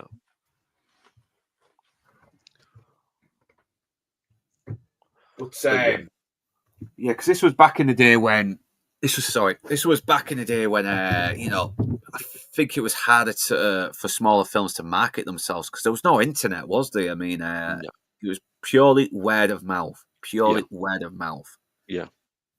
Yeah. You know, I mean, obviously you had like the trade papers and all that kind of stuff, but word of mouth, it always seems to, even now, let's face it, seems to be the best form of recommendation. You know, when people see a long queue outside a theatre, that's going to speak volumes. That's going to say more than anything that you read in any any movie journal or anything like that.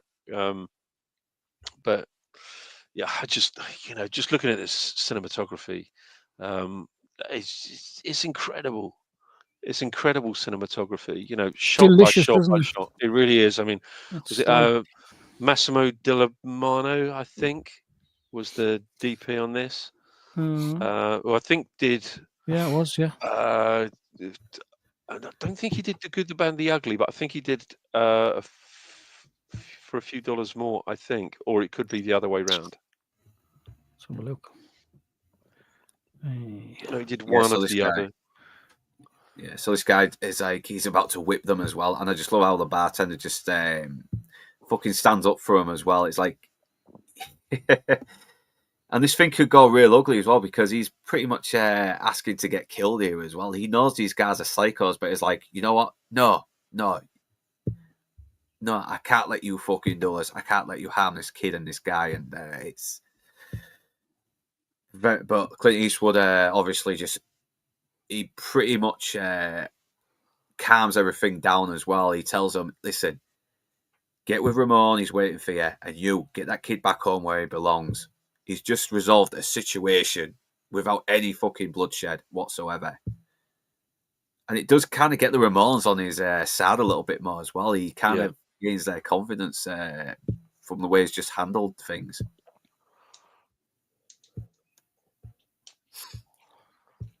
But you can it's this fucking music that plays as well. There's I don't know why it's like this Mexican sort of bandito style music, El Mariachi music that plays and conveys a lot of the despair that she's going through as well. She's taken away from her son and her husband for this psycho. Sorry, boy. There's a freaking wasp above my head, fucking flying around, dude. Oh, fucking wasps! Jesus Christ! I scrubbed my vacuum cleaner. Guess what? I got the son of a bitch. I was like, what the hell is that? Where's a wasp? It's like, it's listen to our conversation. Like, yeah, you're dead, you prick. So, I have to I'm gonna go in the backyard and set him on fire. Good lad. Do the job properly. Where the hell did that thing come from? But it's summer as well. I mean, fucking hell, we're always going to get wasps in. Wasps are just flying assholes. Yeah. All right. Yeah. And this is where it finds out why Marisol is being kept away from her husband and son, and why are they threatening them every time they try and see it? It's so basically Ramon fucking cheated the husband out of his wife, and threatened them if they fucking tried to rescue her or attempt to reconnect with her or contact her. And you can see Clint Eastwood has already kind of made up his mind here a little bit on what he's going to do for them. Yeah, but he makes it out like he's just he's being totally apathetic to it, and he says, "I'm just going to the Ramones now for maybe a job." And I love how the bartender just spits as well, like he's disgusted at him. He thinks he doesn't care for these people at all. He cares only for the money and killing, and that's about it. So have a nice little fucking party, and it's almost like we see a shot later where they're around this table, and it almost looks like the Last Supper, except instead of holy men, it's a bunch of ragtag psychopaths. Right. And then we get this real good bit as well where he's shooting at the armor, and then Ramon starts shooting at him with the rifle, and he's like, watch this again. I appreciate how he just shoots the armors like crotch off. Yeah. What the hell, man? Yeah, he's not even aiming, is he? He's just sort of like shooting from the hip, which is a bad way to aim, unless you're doing cover fire or some shit. Yeah. Yeah, like Inside Man said, this guy's got the damn gun right at the rifle, and he's shooting all the armor, the holes in it. Like those live rounds, son. Probably. I mean, it has actually been set up as well with the armor earlier in the movie where.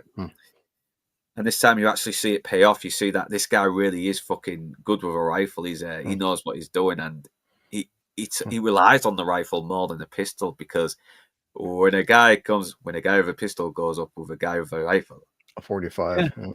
It's an old Mexican proverb, apparently. yeah, You shoot a man in the heart. Damn it. Yeah. always go for the heart.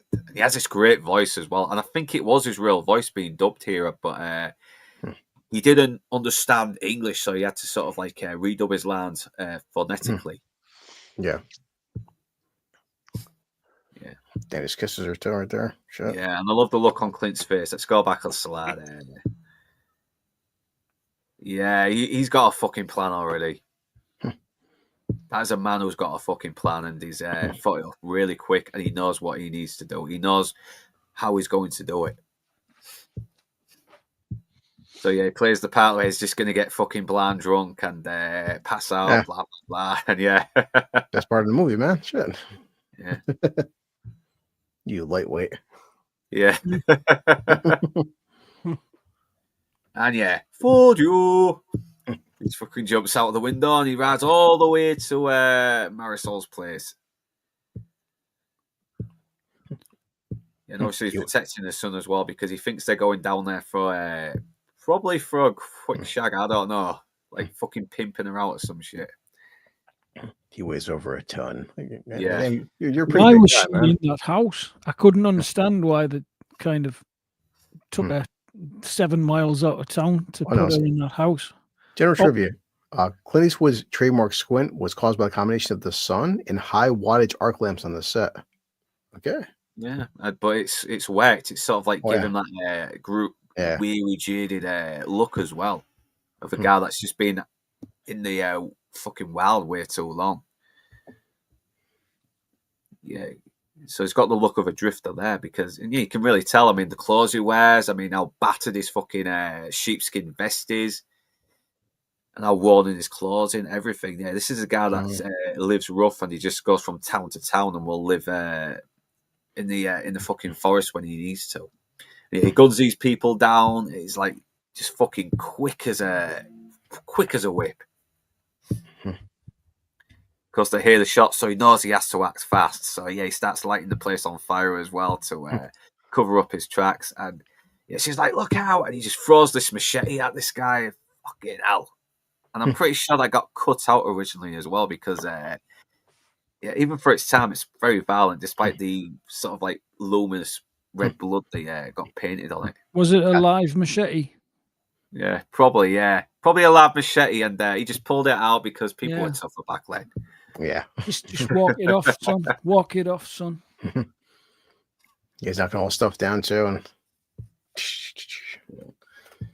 obviously Ramones starts to head out as well. They're gaining quickly, they're closing in, so it has to be quick. So he gets Marisol and the family to get out of here, and they're very hesitant as well. They're wondering what the fuck's just happened. It's like, why are you doing this for us? And he's like, listen, I knew someone just like you, and there was no one around to help. And that's probably the only little hint of his past that you get. Also, what small thing, Luke, watching that again, machete, he throws it, it goes through the guy.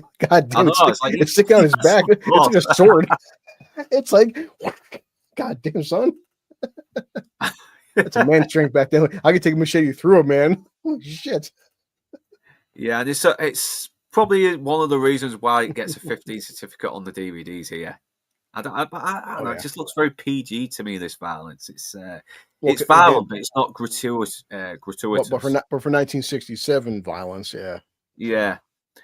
But once again, I love this little moment as well. It's one of the few moments that really shows some kind of tragedy to him. Like, I knew someone like you once, and there was no one around to help. It's like he's like, so something's happened to him here, and this is kind of his way of redeeming himself here. Yeah. And you never know. You never know what it was. It his mother, his wife, blah blah blah. That happened to him. You never know, and I don't want to know. You don't need to know. Also, too, man, right there again. The Clint Eastwood, look at fuck. He's got the 3 veins in his fucking forehead, just like it's a manly man. It's like yeah. Men back then, son. Look at that. Yeah.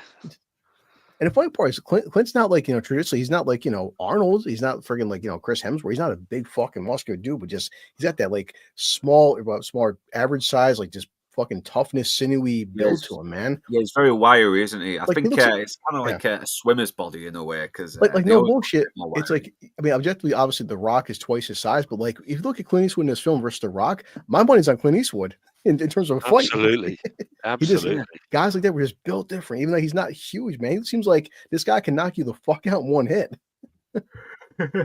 Yeah, I think. I mean, he really was a tough guy, wasn't he? He genuinely was a tough guy. I mean, he was in the army. I think he survived a plane crash out in the just off the coast of California, and he had to swim from plane wreckage to shore in shark-infested water. Exactly, of course he did, and he killed 2 sharks on the way.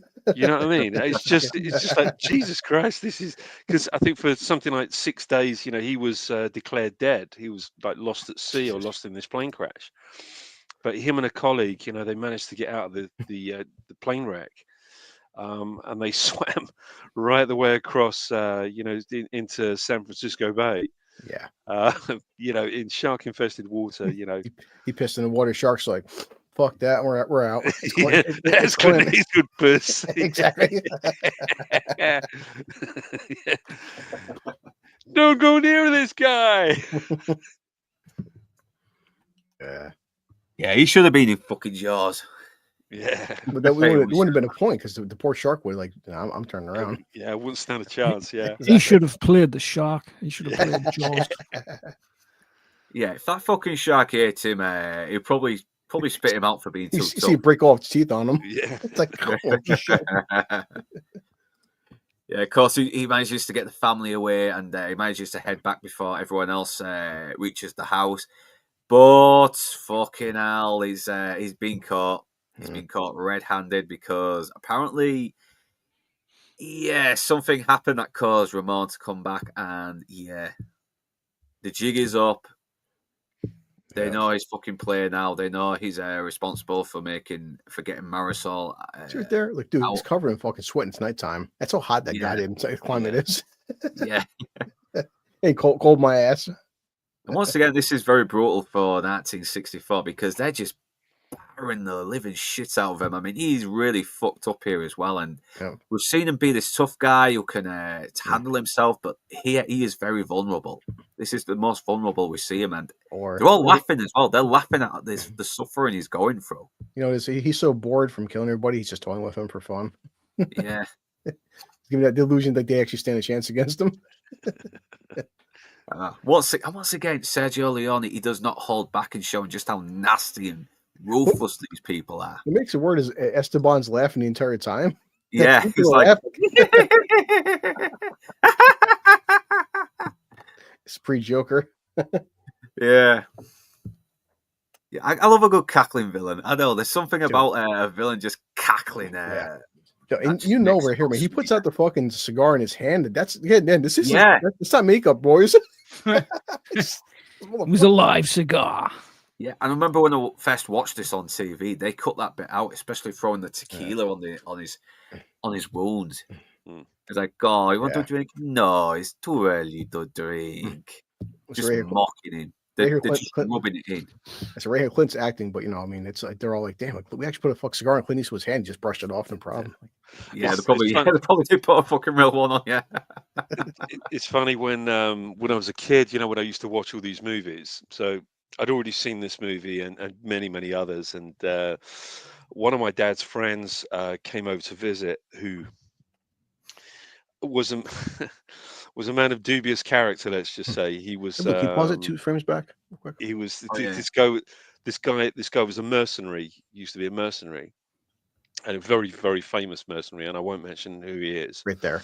And he came to visit us, and he was sitting there smoking a cigar in our living room. Yeah. And he handed me this cigar and said, can you put that out? And I thought, right, okay. So I decided I was going to pinch the end of the cigar to put the cigar out as a kid. And I fucking went ballistic. I yelped and had these massive blisters on my forefinger and thumb, thinking that this is how you put a cigar out, Yeah. But Yeah, so I won't be trying that again. I just want to ask because obviously Inside Man's working industry. This isn't real blood and before CG. Like it's very brightly red. Like what would they be using back then? Because it's like he got the blood coming down his face and his nose. Obviously, it's not his because like real life blood's a lot darker than that. So Yeah, I like think what? they use, Like what? Yeah, I was curious. What the hell? What do you think back in the '60s or like some kind of red, like red paint or some shit? I mean, I don't know. Yeah, I mean, there's never really been. I mean, there's an industry standard of blood here in the UK called Kensington Gore, Okay, and it's a very very specific mixture of certain safe products.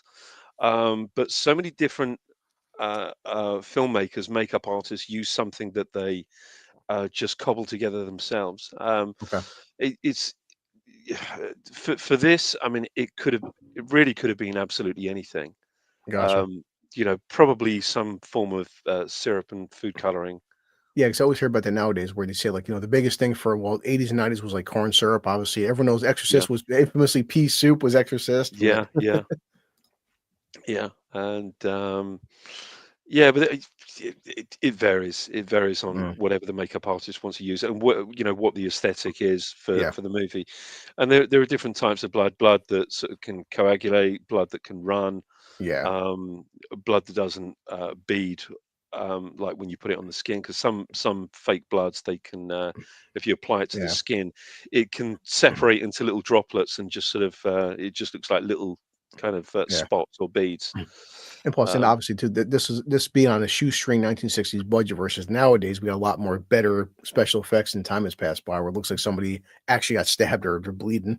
yeah, strangely enough, I know for a fact that some of the spaghetti westerns used to get their blood from abattoirs, so they used to Hmm. use actual animal blood for the Wow. stage blood. Damn.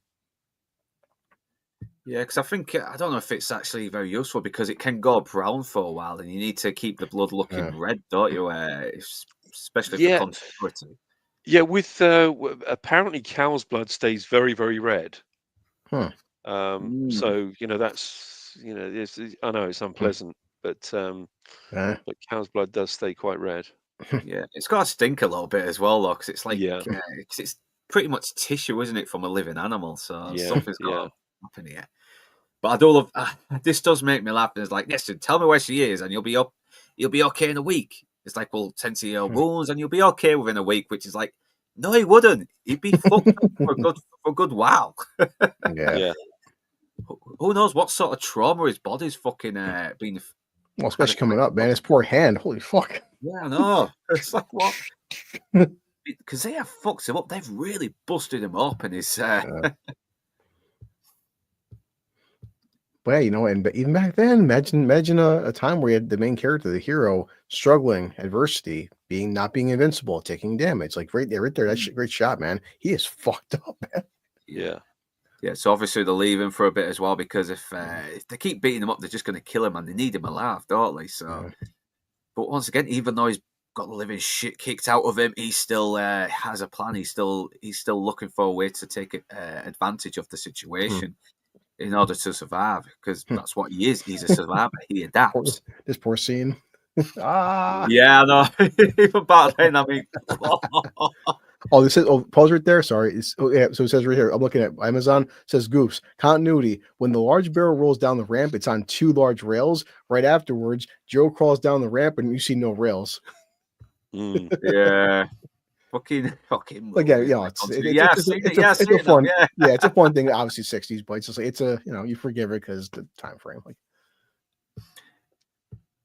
Yeah, let's go back as well a little bit. I Yeah, get that it. look on Amazon his credit. face. Amazon's got a lot of good trivia. Yeah, yeah. You see the whole thing just explodes. Jesus, and boys ain't living. And that is actually still pretty violent. That is, I mean, Christ, man. I think they'd be fucking pissed though. There'd be a lot more bones and sinew exposed, but it's still Yeah, pretty gruesome to Yeah. look at. Oh yeah, guys missing limbs and shit. Like intestines are and, popping out. Yeah. So the Rotos obviously hear what's happening. They go to see what's, and yet thankfully he manages to get them in the room like he wanted, and he lights up the fucking alcohol in there, which he uses as a way to give him more time to escape. Oh, I see it again too. And back in the day, like he lit the match on the concrete wall, like whoosh, through it. You know. Yeah. Yeah, they always use someone totally like they use someone's fucking beard to light a match. The best one's the beard. Yes. And it also gets used for the Hunchback as well in a few dollars more, which always fucking cracks me up. And he's very good at fucking Harden. He goes full on Sam Fisher Splinter Cell here, despite his severe injuries.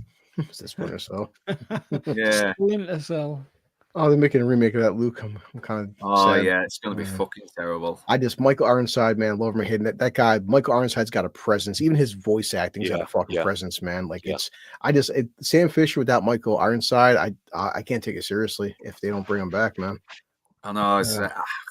I don't know why he doesn't still play the part. He could still do it. It's just a voice acting role. I guess he isn't the problem. It's never he wants to. He's not the problem. It's just the studios don't, fortunately. Yeah. Remake for modern audiences, and I'm really small tangent. You know, this like Metal Gear Solid 5 came out. They had Kiefer. Love Kiefer. Kiefer's awesome, but David Hayter, who's been voicing Solid Snake for 25 fucking years, decided to just pick Kiefer out of nowhere. And David Hayter's like, "Wait, what?" And I don't get it. Yeah, no, I think he was trying to sort of differentiate him, if I'm pronouncing the term right, because that way Big Boss has Kiefer and Solid Snake was David Hayter, but I don't know. It's wasn't Solid Snake kind of a clone anyway of Big Boss? Yes, so it had the same voice. So it makes sense for David Hayter to do his voice more than Kiefer Sutherland's. But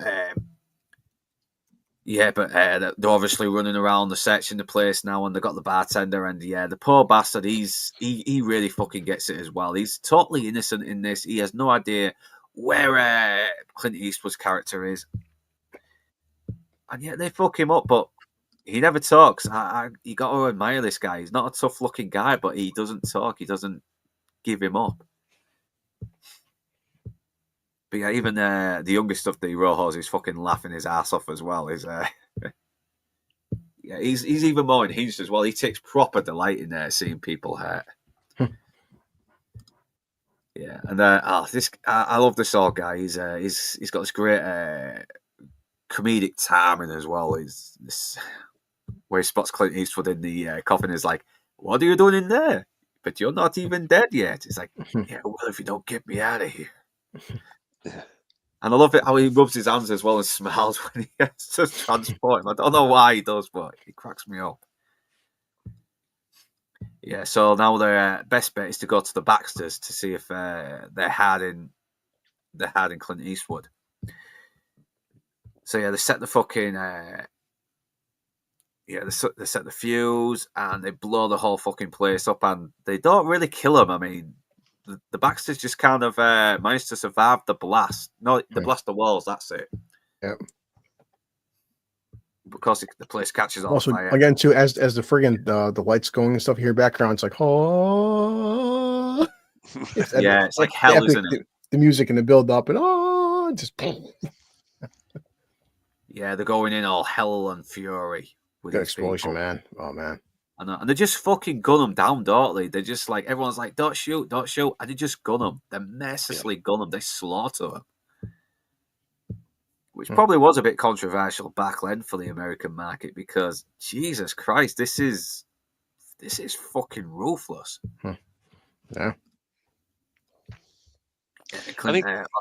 Yes. No. Finish what you were saying, mate. I was going to say, I think the Hollywood distributors really looked at these movies as being a little bit of a joke, obviously because of the dubbing and some of the the outrageous violence, but particularly I think the dubbing, and that's why I would suggest that's why they really weren't that keen on picking them up for distribution for right across the board.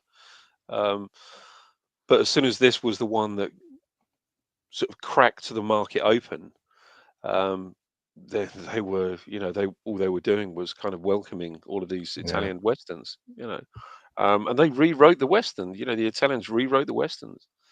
We'd get nothing gritty if it wasn't for the Italians making these westerns. No, I agree as well. I agree because I think Sergio Leone was real tired of like TV westerns, even though he was a big fan of them, and he wanted them to really get them all grungy and mucky and dirty, and everything does look very dusty. Everything looks like they need repairs, and they really do need to be fixed up a bit, don't they? And I love that.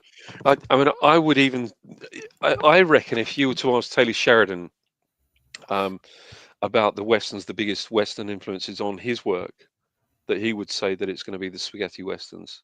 And I bet somewhere there is probably an interview where he must say that, because he can do gritty very well, in a lot of his western series. So yeah, I mean, we have had our complaints on some of his creative choices, but I do still think he's one of the best people out there who's providing something at least decent anyway compared to a lot of the stuff we get today. Yeah. And so the main Baxter guy comes out and is like, "Listen, if you stop shooting, we'll get out of here. Don't worry, you'll never see us again." I was like, "Yeah, well, maybe you should ask your wife. I don't think she'll be too pleased." And fucking guns him down. I mean, they take pure joy in it as well. I mean, the way they were just laughing at the pure violence they're inflicting on these people. And I love how the matriarch as well just comes out. The matriarchal Baxter comes out. She's just seen her family just get slaughtered, and she calls them out. She calls them murderers and animals, everything. She just fucking curses them out, and then the youngest Baxter just fucking guns her down as well, and Ramon just kind of gives him this look as well after he does it. Oh, I wish I had the fucking slide now. I can't believe I didn't get the slide of Ramon's face when he gunned her down. But it has sent a lot of people speculating into maybe Ramon was kind of maybe a little bit affected by what she just said as well before she got gunned down, but we never really know. Yeah, so now he's trying to work on his aim, he's trying to recover, and now we get a nice little setup for a really fucking cool payoff, which then gets ripped off in the Back to the Future movies. Yeah, so it's obviously been a little while as well, and the Ramones have taken over the town, and already Clint Eastwood is recovered, and already is hatching another plan. He's found another way to take advantage of the situation and walk off into the sunset with the reward. So he gets to work, and then a coffin guy tells him about the bartender. He's getting tortured as well, and but he won't give up. He will not give him up. Damn right. Yeah. So yeah, this is fucking brutal as well. He gives him the lit end in his mouth, and like, what a fucking ruthless bastard. He does not care. Yeah, and he's just this poor guy. He's just this fucking ragdoll as well for everyone. They're turning him into a fucking human pinata here. But then the explosion goes off with the dynamite that the coffin maker gave him, and yeah, I love this shot as well. He just walks out of the smoke. Yeah, that's right. It's a pre superhero shots. Yeah. And how many action films since this did the whole slow motion walking through like smoke or explosion shots afterward? There he is. Yeah, and everyone's fucking like, oh shit! I think this guy means business. We fucked him up, and he's mad. He's mad. It's the Baba Yaga. Yeah. Yeah, too, man. It's like there's like a good like what was it like, man? 4 minutes, no dialogue. It's just all like that's all you hear is just music. It's almost like Inside Man said, man, it's right here. There's no dialogue. It's music, and you know everything that's going on. Yeah. I love how when you first heard this music a few times, we just mostly using the oboe for the solo, but now they go full on with the Mexican trumpets here. Yeah. Yeah, and I love these shots as well. It really sets up the tension as well because it sets up a lot of tension for something that's going to happen very quickly. You call him the Gringo. Yeah. And once again, you aim for the heart. And he shoots him he shoots him, but he just keeps getting back up again. It's like, well, what the hell? It's like, am I actually aiming for the heart here? And not once does he think, maybe I should try and go for the head.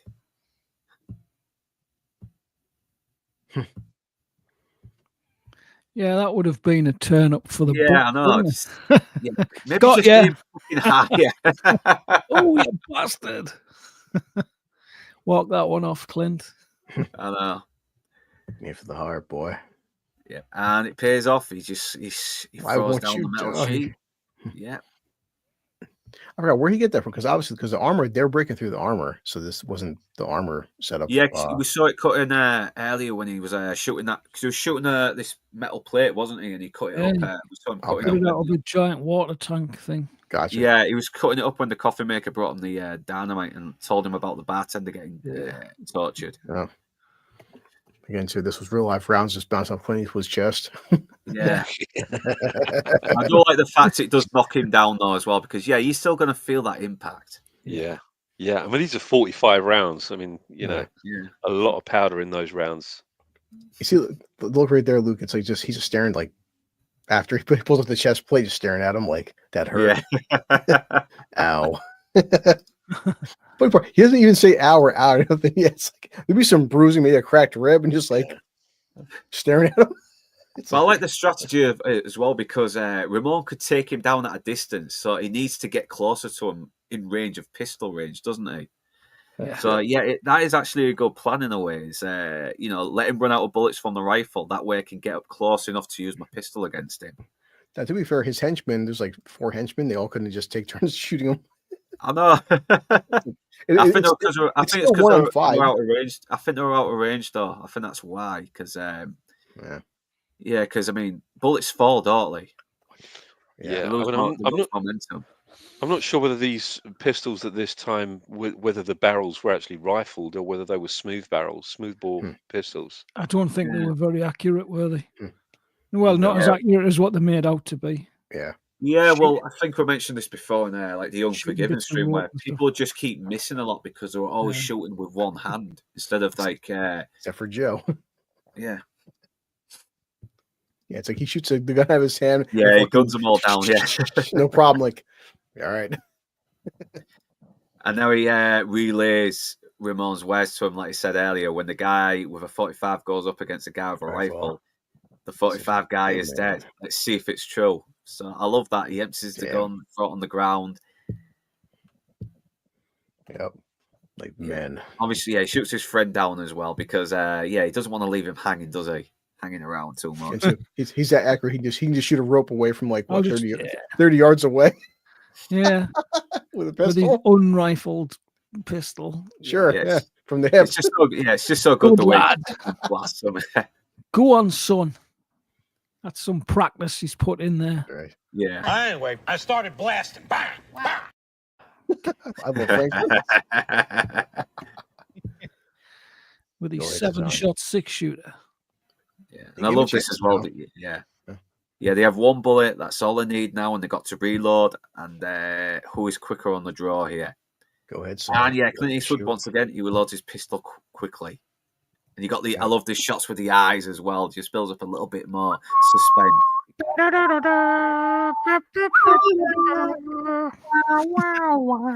Yep. And bang, just shoots him. I mean, obviously, too, it's like putting a chamber in a pistol and spinning is a lot quicker than a fucking rifle, you idiots. To be that close to Clint Eastwood's eyes, man. Like, yeah. Thing is, Ramon is kind of right. A rifle probably will be much more reliable against a guy with a 45 because it's distances, isn't it? It's range. Yeah. Yeah, so he guns down Ramon, and Ramon's not dead yet, but fucking hell, he's on the way out. And I love how he's kind of got you can see every single emotion going into his face as well. Fear, disbelief, and defeat, despair, everything before he dies. For a second, I thought he was going to throw up because he sees his face. Yeah. God, my first week in No, school. it kind of puts you in the shoes of the people who are fucking dying as well a little bit. It's kind of disturbing to watch. Your POV. Yeah.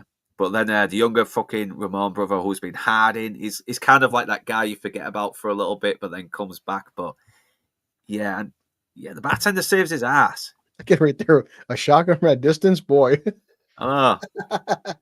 I mean, if he's using like a buckshot, then the pellets still spread. Actually, where? Because you see the guy falling, he's got like a few marks on his head as He well. just did a sniper shot with a fucking shotgun. Yeah. If you look closely though, you can see the rifling in the barrel. It's one of those. It's one of those special shotguns. Yep. Oh shit! I didn't get a shot of the guy with the injuries on his head because it kind of looks like it's spread as well, and there's some shrapnel in his head, and it's killed him. Yeah. So, I don't know. Yeah, because it's like right here, and it's like 1, 2, 3, 4 like lines down like this. Yeah. So now it's looking like Clint Eastwood. The Mexican army is going to get their goal back as well because they're on the way down, and he's like, "So, you're going to stay?" And it's like, American army on one end, the Mexican on the other. Me in the too middle. dangerous. So he just walks off with the money that he. Yeah. Movie's almost over, and we got 2 minutes left. Yeah. Oh, he's lanced down it.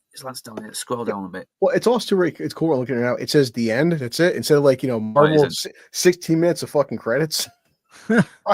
Finn. Yeah, I know. It's like it just says the end, doesn't it? And then it's probably he's probably putting the other stuff on as well at the moment. So, yeah. Sorry, but it's Inside Man's bedtime now. Say goodbye to your friends, guys. Yeah, we're nearly finishing anyway, so we're at the end now. We're at the end.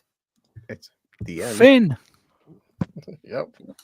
Hooray. And that's Fistful of Dollars, and man, it's What not a classic. Yeah, I know. Yeah, It's not as it's not as polished and nuanced as the other spaghetti westerns, but you can really tell Sergio Leone had something going on here, and but the second one is really where he really found his feet, though, with the whole with his style.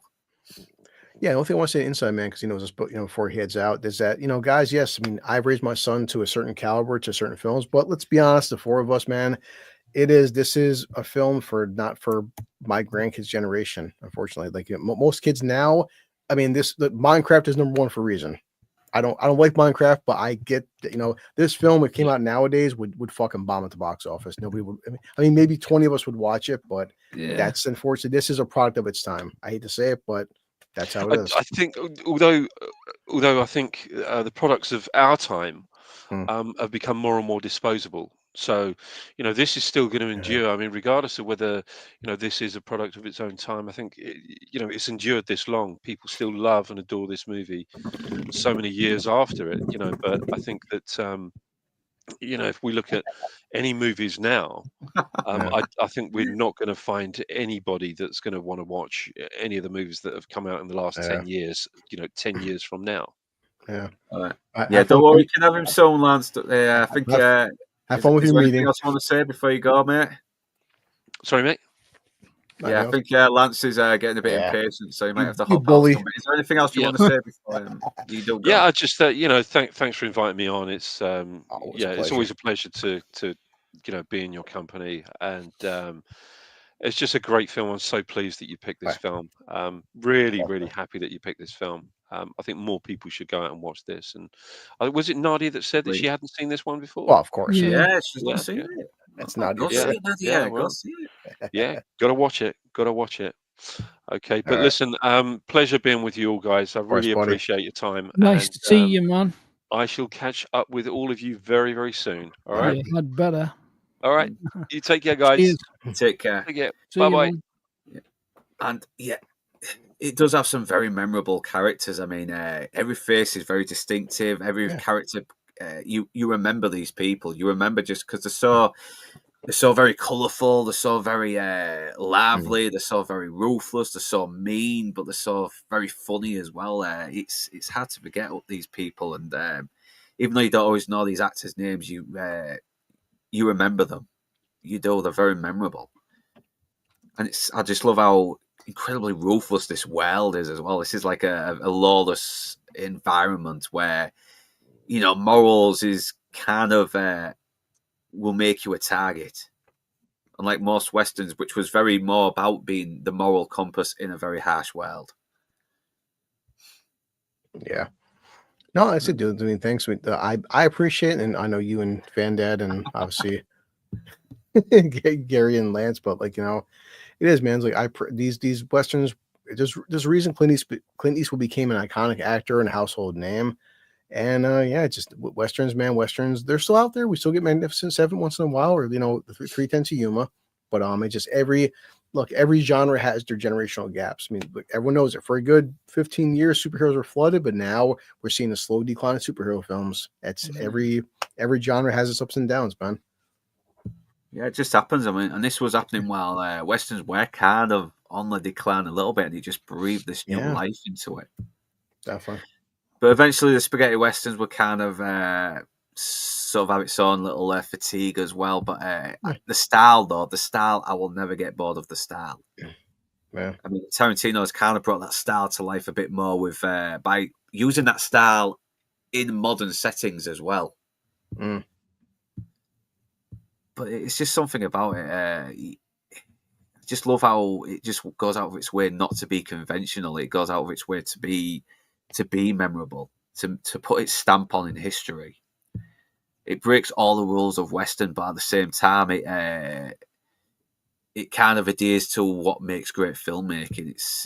It's a great contradiction to itself, but one that complements it more. Yeah, for lack of a better term. Definitely. Yeah, had some. Well, now it's showing like premiere pictures of people at the Tarantino there and all. So I don't know if we can establish going anymore because we usually end up kind of like everything we need to say ends up being said during the when we go through the movie. So yeah, I probably will end this stream now. And Fistful of Dollars still a classic. It was kind of was like the starting point of something that would evolve into something that would pretty much leave a lasting impact on movies and how movies were made. So yeah, Blue Collar Loser, final things you want to say about Fistful of Dollars?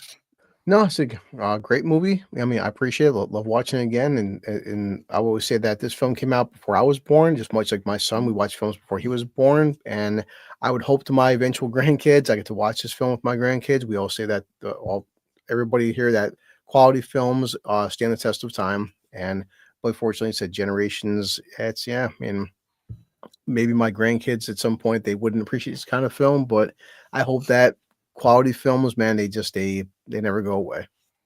And I love it because it kind of respects the intelligence of the viewer as well and the patience as well. It knows not to spell anything out. It tells the story visually, and it's like Inside Man said, you could have the sound turned off on this movie and still get what is happening because that's a good thing with these actors. They convey the emotions that you need to know what's just to tell you what these characters are going through. So yeah. How you doing, man? Great movie. Not my favorite of the Dollars trilogy, but great anyway.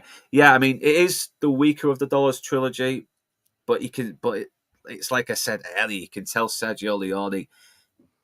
He had something there. He was onto something, and it wouldn't really get perfected until he started doing more movies. And it's a very shame. It's a big shame that he only really did a few movies. I really wish he was alive now to have done more in the 90s or the 2000s because I would love to have known what he would have thought of Tarantino, sort of like kind of copying his style a little bit, but Tarantino's pretty much admitted that he sort of steals from other movies. So. Yeah, Chuck Norris wouldn't need his steel plate. So yeah. And thank you for the 2 New Zealand dollars. So yeah. Fandad Menace, Clint East Dad. Hello. Final thoughts on your Fistful of Dollars, man. Yeah. Just going back to what like Chris was saying about his is it your son that you said probably wouldn't sort of enjoy this movie. But I think like if you look at like Leone's, he only made like 9 movies, I think, but just look at the reach that he had and look at the influence. Yeah. And also like up until sort of very recently when everything sort of took a nosedive as far as quality and whatnot, the amount of films that's probably been influenced by this sort of filmmaker, if you like. I think it's probably something that you and your kids would be able to watch, Chris. Like up until a certain point, if you know what I mean. Well, that's what I'm saying. Maybe not this one, but there's Yeah. definitely films that have taken everything from like Peckinpah right up to sort of Tarantino that have been influenced by this guy. Well, what's what I'm saying, Fan-Dad? I mean, I've raised my son to watch older films like this, but eventually, my son's going to be turning 18, but a lot of kids, but the majority of his generation, even he's like, Dad, Minecraft. He used my Regal Pass. He didn't like it, but we see Minecraft though. His generation, it's every kid 15 and under is loving it, but I've raised him to watch films like this, so he's my exception. But the vast majority of kids, I mean, my kid doesn't have TikTok. He doesn't like TikTok, but he's like the one kid in 2025 who doesn't like TikTok. You do get them on rare occasion, and it's nice to see when kids are appreciative of like what we would call the greats, if you like. Well, and like I told you guys, seeing episode 3 again, my son walked out and goes, Dad, episode 3 was fantastic. But a lot of kids, though, think Star Wars for most teenagers now is kind of a dead brand. But said he's the one exception, but most kids don't care about Star Wars anymore. And that's how, and eventually said, the MCU is still kind of relevant for us. I do wonder if like a 10-year-old right now, by the time this 10-year-old's 20, they may say Marvel what, DC what? That's just how shit goes, man. Yeah. Yeah. Oh, yeah. You know what? I forgot to mention as well. I think it depends. We're still getting younger people who've seen these movies as well. Like people who were even born when I was a teenager or in their 20s, and they are liking it. So there are still an audience for a younger audience out there for this. So. But I forgot to mention: has anyone seen the prologue that was made in the 70s and added onto this movie when it got premiered on TV? No. Yeah, well, apparently when this was getting shown on TV in 1977, the people in the TV network were very concerned about the moral ambiguity of this character, and they wanted to give him a moral reason for going down there, and it is really clumsy. And I will show you. Give me a second. Let me share the screen. Stop screen and share. See, before you share, Luke, RRTNZ, and I told you about The Accountant too. Well, he said, you know what?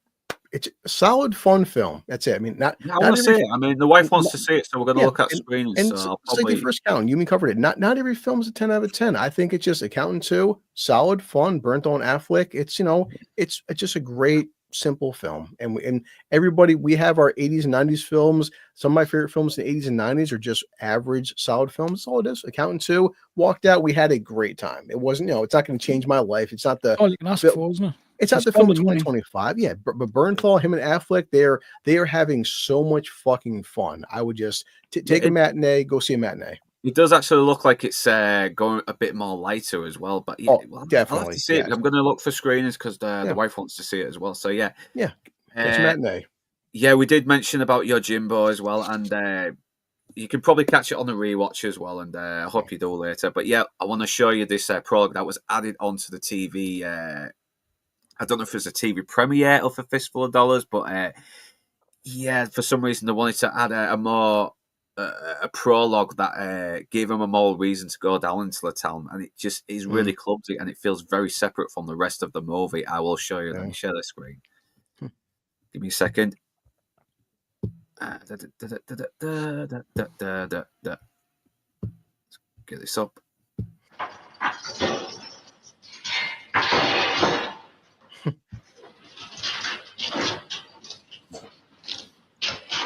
Look at that. How long is that fucking for?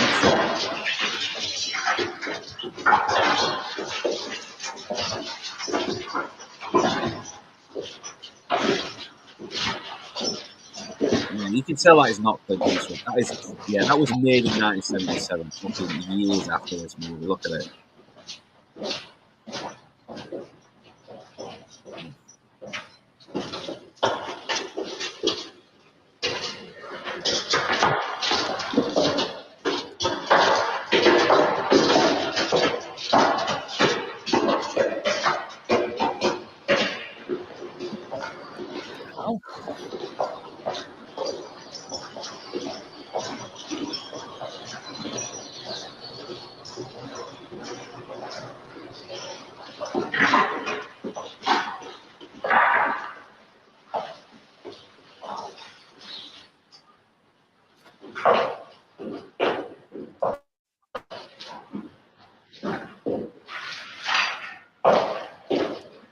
Sit down.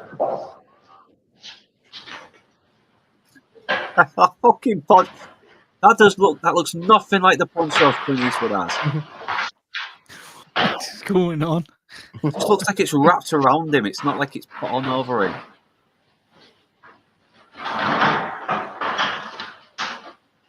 Harry Dean Stanton. They tell me you can read. Bloody hell. Good. You'll know what that is.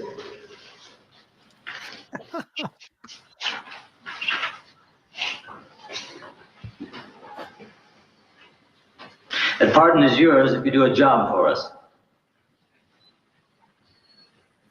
No, just listen. Yeah, because the cabin talk. You've got two choices. One, you spend the rest of your life in this hole. Two, you do what I tell you. You know the town of San Miguel? It's about 3 days' ride south, just across the border. The town is a hellhole. Two gangs have moved in and taken over. The townspeople are slaves to them. And they're trading guns and whiskey across the border to the Apaches. I want the place cleaned out, and I don't care how you do it. Chances are you'll get yourself killed. Yeah, that does not look tactile. Fact is, there's little doubt of it. The two gangs are at each other's throats all the time, but one thing they do get together on, that's how to handle strangers that come into their town. They kill them. No questions. I've lost 7 men in as many months. Yeah, so you get it. It was added in for some fucking stupid reason. It feels totally separate to the rest of the movie. It does not feel like consistent to it, and it robs this character of who he is. You know, this is not a guy who's on some moral crusade. He's out for himself in a way. What a load of shit. And Harry Dean Stanton, you deserved better. And yeah, you can really tell they've just cropped footage from the original movie and put it into here. It really does feel edited on. See me. And it was only shown once, and thank God. Harry Dean Stanton. Yeah. It's Brain. What they call him? Brain. Yeah, Brain. I know.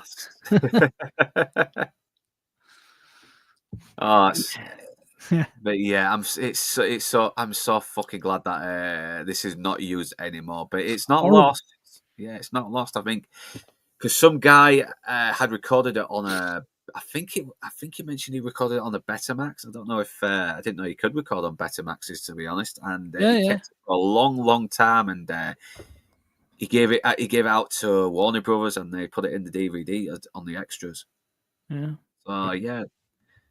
So it's a nice little bit of history of what happens when TV Essex, who don't fucking understand the movie, yeah, fucking retards. Yeah, just fucking waste money and put some fucking good actors in who have much better projects to be in.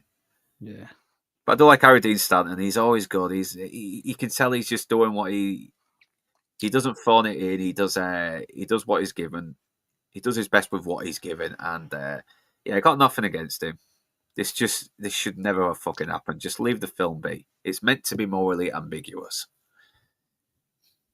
So yeah, that is the end of now,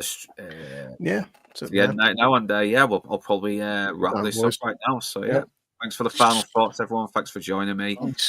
Inside Man, thanks Blue Collar Loader, thanks Fandad, thanks RT and Zed, thank you. Outcast, even though it's basically just to get pissed at Inside Man for being late. Gary getting wrong off his dad.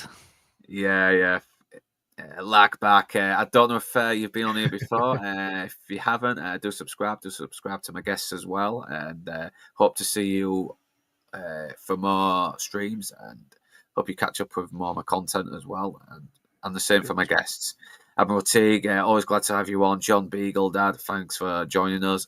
Lord Toxic, Nadia as well. Get watching Fistful of Dollars. You will not regret it. And while you're there, watch the other Dollars trilogy. Tonight we're doing the finale for Stranger Things Season 2 on Nadia's channel. Looking forward to it. Oh, yeah. We'll have to get on their channel one day. I'm going to have to maybe take a break from Outcast and then go on Nadia's as well. Time's with the bitch because it's my 9 p.m., which is like your 2 o'clock in the morning. Oh yes, that's a problem. I'll see if I start getting insomnia, then I'll let her know. So Yeah, thanks for joining us, everyone. You've been great. And whether you beautiful bastards are Northern English or not, thanks for watching. And do remember to like, comment, share, subscribe. Oh no, before I forget, what have you? Is there anything else that you want to plug as well, Blue Collar Loser, apart from that? No, I mean, just I have my last video out tonight, dude. Talking about that, and I'm like 10 videos backed up, dude. I've seen Warfare, and I've seen The Account, and I've seen like Minecraft. I'm like, I'm so backed up, bro.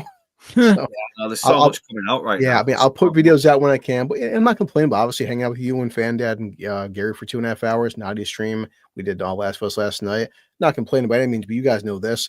I watched your bastards breakdown on Warfare. I can't make one Warfare video because I'm hanging out with you and Nadia and like and Vex and everybody. But I'm not complaining. But it does take time to make these videos. So it does. Editing can be a pain in the ass. I mean, that's why sometimes I do the first impressions or the bastard talks bollocks here, because it's a good way of sort of promoting it while at the same time saving me a bit of time of editing if I've got other stuff to go. And top of small things, like I said today. I mean, well, my kid last night, I picked him up from work, but he went to see episode 3. I just spent 2.5 hours watching episode 3, and just life gets in the way when you're working full time, man.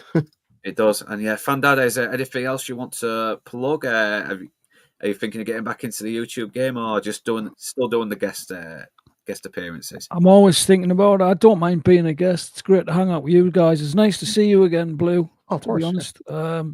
We haven't hung out for a good while. But yeah, I'm going to go and eat some pizza now. So. And knows this. I'm always around. I'm always busy, but everyone's got a replay. So everyone's channels, I'm listening to the replay at work. Yeah. So that's a good thing about your driving job. At least you can listen to it while you work. So definitely, yeah. Good man. Gets the work shift there. Gets the chores. Gets the work shift there.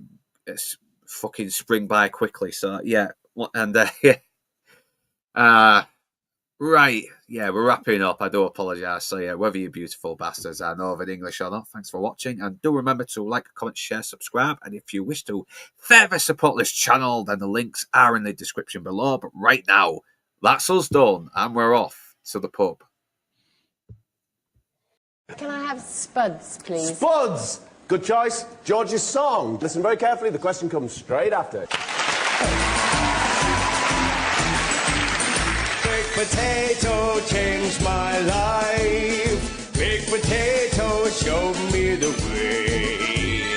If you want to know what is wrong from right, you must listen to what potatoes say. Do be good, don't be bad. Baked potato. Do be happy, don't be sad. Thank you, baked potato. And if you want to have a better day, you must listen to what the baked potatoes say. Do be early, don't be late. Thank you, baked potato. Always eat what's on your plate. Thank you, baked potato. And if you want to have a better day, you must listen to what the baked potato